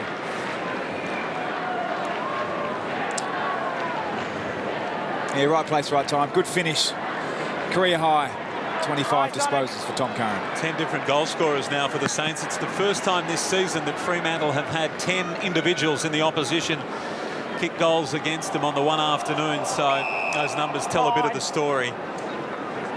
53 points their lead. And Scott Waters, we believe, on the verge of signing a new contract.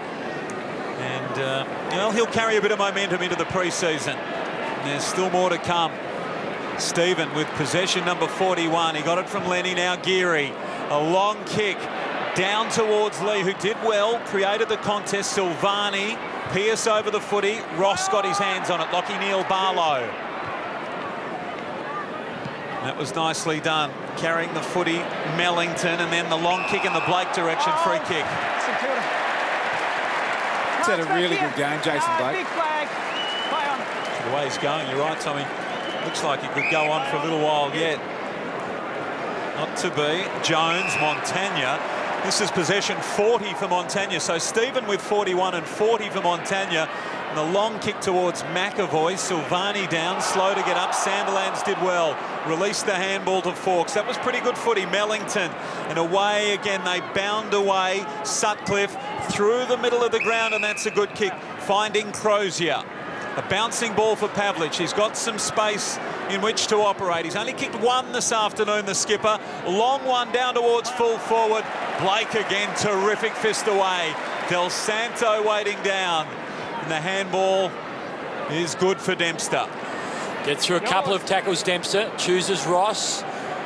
Lenny Hayes sweeps the ball back to Dempster. He continued to run, Dempster. Now where's Cozzy? Ball's in his direction. He and Milne, either will do, the Saints fans. It's Cozzy to Milne. What can he manufacture on the left boot? He was signalled to go to goal. Well, Montagna was saying go to goal. He was alone by 50 metres. Delivery was perfect. Goal the result. He's just told Joey I was clear. I was on. I don't reckon Joey heard him. He wasn't to see him, that's for sure, because he would have given it off. But this is all happy days for the Saints right now, isn't it? It's great, isn't it? It's fantastic. You said it before, Baz. There's not many opportunities for these afternoons in the game anymore. No, that's right. And it's not often, Haim, that the opposition coach would be enjoying it, but you reckon Ross Lyon, he won't be smiling, but he will be loving this. And we'll get a look of Cozzy here. Just, will he come into screen? No, he was just out of screen, but he was charging in for the handball received. Joey didn't hear or see him. But another St Kilda goal. So can we get a goal for Blake, and can we get one for Cozzy? Blake obviously at the wrong end at the moment. That's nicely done roving by Taberner. He rolls it back in towards the goal square, and then off the ground, the goal for Crozier.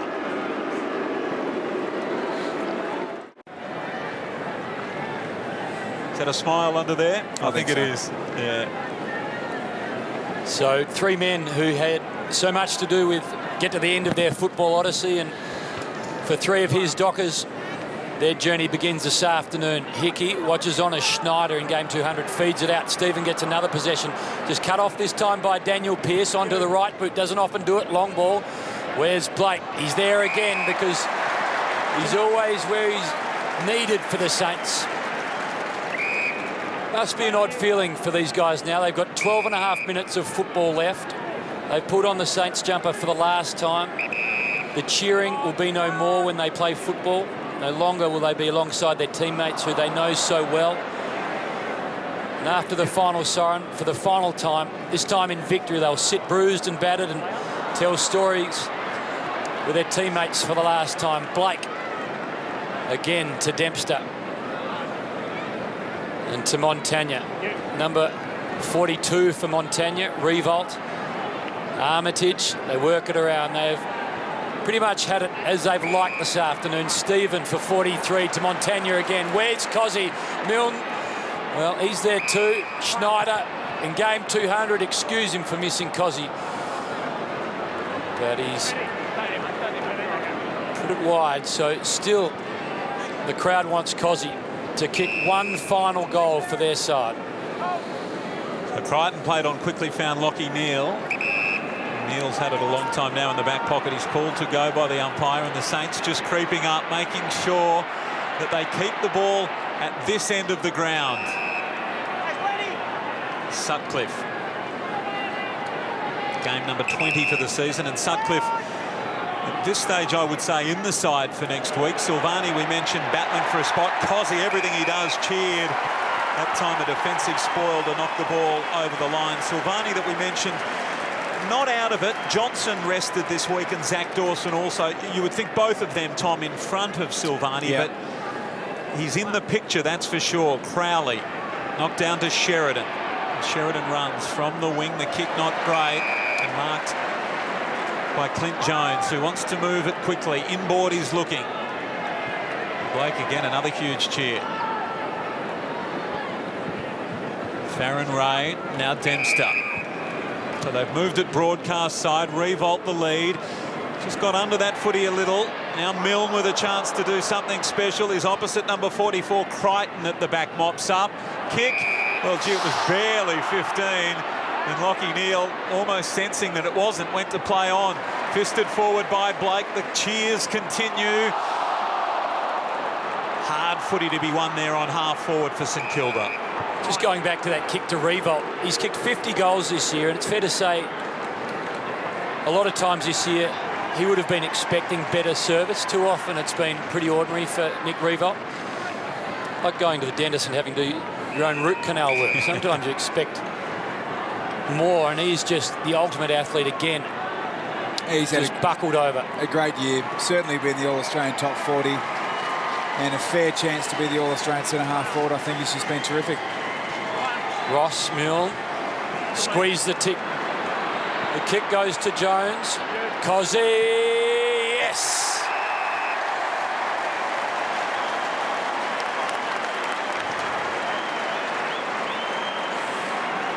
Great teamwork, great morale. Clint Jones clearly spotting out Koschitzke. The lead was good, and let's all get behind this.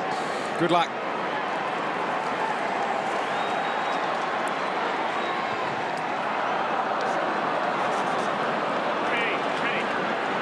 There's a real anticipation, isn't there, around the place at the moment, trying to get that man right there. One final goal after so many years. They want goal 248 in game 200. So Duffield to Sutcliffe and back to Duffield inside the defensive goal square. Del Santo, Sandilands at the back, Simpson fired a handball forward. It's going to come out the Saints' way here again. Armitage, who's been not as prolific as some of his teammates. This man, possession number 44, to skip one ahead of Montagna again, and the kick back inside 50, the leap at the back, and Lee, what a game he's played. Now Koschitzke, a high ball in his direction. He's got two to beat. That was always going to be tough, and well done, Hanneth, in game number 12. That was a good defensive mark, and the kick okay for Mellington, who takes off quickly from half-back. Handball for Barlow. Crowley's on. Could go back to Barlow or back to Mellington. All a bit sloppy from Fremantle, and they've lost the footy. Coming back the other way. Silvani. It was Armitage to Montagna in the middle of the ground, so Montagna up to 44 now. And then the quick kick out of the pack and forward for Matthew Pavlich. Came out from Crozier. Dempster now working defensive 50. He's got McAvoy on. He'll go in that direction. Geary breaking for him, and here's a chance again to get the big build-up down the outer side. Ledger's got the footy in his hands. Going to give it to Montagna for disposal number 45. Now he assesses the options. There are retirees everywhere, including this man. Kossie's got the mark. Can this be the goal? Best chance yet, Baz. That was winding back the clock. It was a double-back lead, and the kick was perfect. Just kick to space. Koschitzke came from deep. Here we go. Justin Koschitzke, for one of the final times in his career, to take the roof off the joints. Kossie's done it.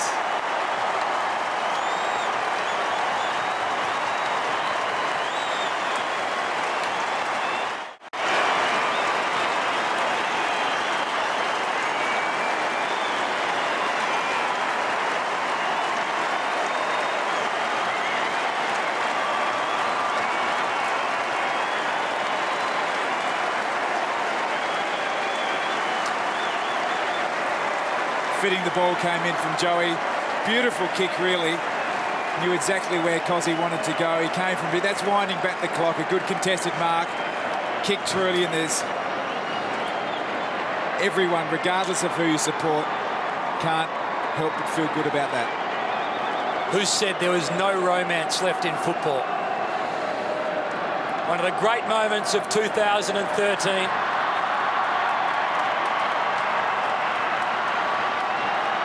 And now we're being told a score review. Well, Having a score review, boys. They're just checking. this would hurt the romance, Haim. He's hit the post. It's hit the post. Can you believe this? Well, you know what? In a way, it doesn't matter because he had the moment. Now the romance just let it go. Oh, my goodness. You couldn't have predicted this. Now, if there is romance, the guy upstairs says goal. Pay behind the ball, hit the post. The ball's hit the post. Hit the post. We're going to have to do it all again. Boys, ball. Hang on. Got the footy here. Scott, hold the footy. Well, he can blame Tommy Hawkins in the 2009 Grand Final for that. That's why the rule came in. That is almost unbelievable. I reckon that's as flat as I've been. I can't believe what just happened. Get it back to Koschi, 7 minutes. He's in good form. That's the positive thing. He's marking the ball well. Yeah, he's going to be flying for Brocklesbury next year. Meanwhile, the Dockers through Pearce. Kick the no one really. Simpson on debut. Well, terrific. From Jones to Blake to Geary. Play on. Hey. To Farron Ray. And now it's all about Koschi again. We thought he'd had his moment. We had the moment, but it was premature speculation from all of us. Koschi gets caught behind on this occasion. He's almost out of petrol tickets, Koschi. Sutcliffe, short ball, Mellington. It was such a perfect moment with Montagna delivering the ball, and it was such a late call too on the score review. It was almost in disbelief, I think, to us as commentators and also to those watching on. Well, in some ways, Haim, he's kind of elevated the folklore even further, hasn't he? Because people will talk about, remember the time that Koschi played his last game, kicked the last goal, only to be told that it hit the post? I hope Champion Data have put it down as a goal. Yeah. Like the traffic inspectors, once they put in the book, you can't reverse it. Only just got there, Silvani, and then he's kicked to the middle of the ground, affected badly Del Santo. So here we go, they're lining up again. The moment has not gone forever yet. We could have one more Koschitzke goal. He leaps and he marks! Koschi! A clean pair of hands this time.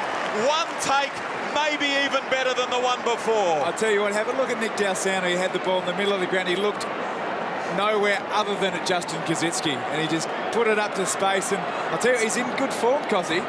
Tom Hickey had 30 metres on any Docker, and he said, no, Tom, where's Koschi? Well, not too many people get two chances at a fairy tale finish. Justin Koschitzke, 247 goals in his career for 248. Now behind only. We have a score review on that one. Incidentally, Lee Montagna, 46 disposals, his career best prior to today, 43 against West Coast in 2009. He could crack the half-century.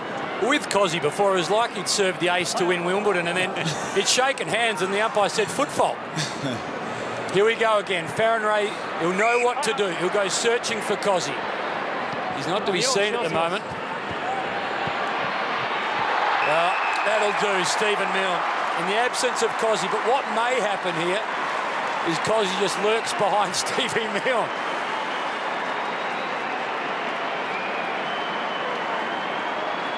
Well, Milne has been so good for so long, hasn't he? Yep. He's had a good day, 18 disposals for Stephen Milne. Just the one goal. This will be his second. Pretty productive day. Koschi leading against the goalpost at the moment, absolutely exhausted. He's done it again, Stevie Milne. Maybe for the final time.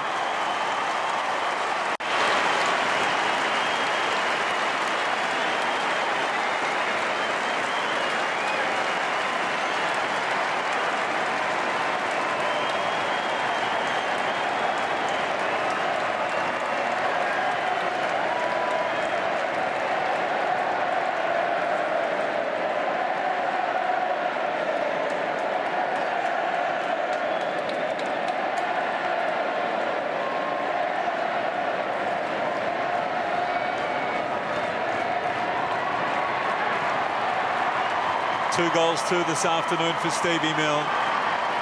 Possibly the last 2 goals of his career. Has he got one more in him? Can they get one to Koschi? And, well, you feel sorry for Jason Blake. I guess at some point they're going to have to push Blake forward as well. What a memorable final term this has been. Farron Ray to Stephen for disposal number 45. Jason Blake's on the march, just the top, far left of screen, entering the forward 50 beds. Oh, so 3 retirees in the same forward 50. They're the only 3 in there. Here he goes. And Blake is on here, and Revolt has spotted him, but not coming to the party. Fawkes. Shot Fremantle. Nor the umpire. So Fawkes got in the road. Got a hand in there. Surely the umpires on an afternoon like this get the scenario, don't they? I mean, whoever called the score review needs to have a good look at himself. You wonder where it came from, Haim, don't you? Because it was so long after the event. Here's Pearce. A couple of bounces. And the kick, well, nothing really to kick to. De Boer was the only target. So Geary mopping up. Montagna for 47. Here's Milne. Now Koschitzke all on his own. McAvoy just needs to get it there quickly. The long kick comes in from Stephen. Now Blake's on his own. Koschitzke to Blake. Score assist. Well, he couldn't, could he? Yes, he can.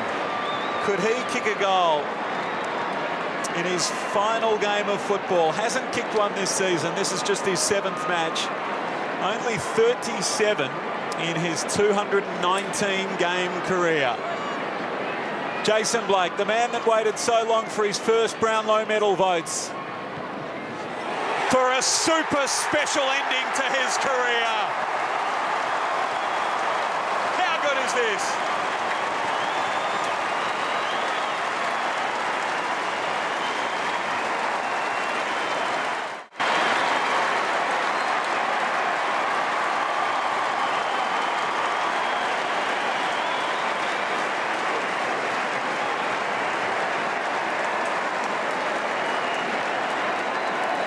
Well, Stevie Milne's kicked 2. Jason Blake has kicked 1. Scotty Waters smiles. There's only one thing that needs to be taken care of. You just get the sense it's one of those sort of days. I think it's going to happen, Baz. It's going to happen. And just by the by, St Kilda have broken their own record for disposals in a game. They're just 4 short of 500. Well, it's been a really enjoyable afternoon's football. Still a couple of minutes left for the 3 retirees to enjoy a Saturday afternoon at AFL level. A chance. Blake, the give, good. Now, where is he? On the lead, Koschi, not quite. They might still be able to find a way to work it to him. Crichton, why don't you give it to him? Well, the Dockers, I think they even want Koschi to kick a goal in his final outing. Simpson, they're away here. Caught, well done, Armitage. Now, Koschi's 1 out, and if the Dockers have been given the right script, they'll leave him 1 out. Schneider. Well, a little bit too hot in the end for Blake. So Koschi is 1 out in the goal square with Jack Hanneth. Blake has kicked the goal in his final quarter of his final game. Stevie Milne has 2. And we thought Koschi had. And then the score review after the most beautiful celebrations. Lenny Hayes, well, it's a short ball. Schneider in game 200. It's going to be right across the front. Montagna and Stephen, 47 disposals each. Prior to this afternoon, the most disposals by a Saint in a game, 45, Robert Harvey. So they've both broken the record this afternoon. 47 disposals each. We've got a minute to play. Is there a goal in this game for Koschi? They work it forward. Geary got it from Gilbert. Where's Koschi? He's in the zone. Silvani went high. And Stevie trying for one more trademark finish, not to be.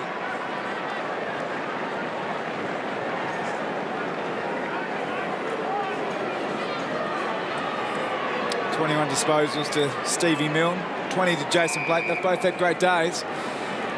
Koschi's certainly got amongst it since he's come on. I think you're right, Haim. If you were a Fremantle Docker, you would forever be a hero, wouldn't you, if you gave the ball to Koschi yourself? I'm not sure if it's the done thing or not. It should be the done thing. It would go into football folklore forever. It is what everyone here wants, and it's not as if the Dockers are playing for anything. 11 changes, still time, 20 seconds. Can they find Koschi over the top to Gilbert? One last chance for Koschi. Short ball, Lenny Hayes, he'll go searching for him quickly, doesn't know the time. Well, it's against Koschi now, but maybe fittingly, the final kick of Jason Blake's career will be after the siren, and it will be a major for the side that he's given so much to.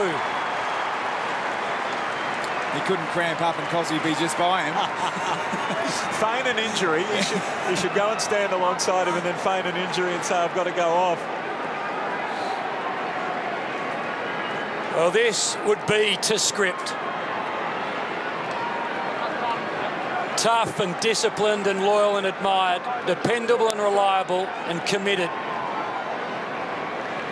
For 219 games, the final kick in his AFL Odyssey is a score, and for a defender that's probably enough.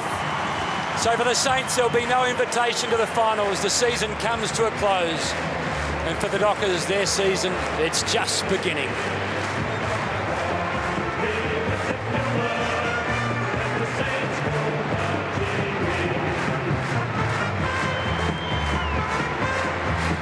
So tonight at the MCG, Saturday night footy, Essendon and Richmond. Special guest is the Essendon chairman, Paul Little, and their interim coach, Simon Goodwin. That's Saturday night. And then, of course, don't forget on Monday night, Talking Footy, it's back again, hosted by Bruce McAvaney with the boss, Andrew Demetrio, and special guest, Mick Malthouse. Stand by now, though, for 7 News.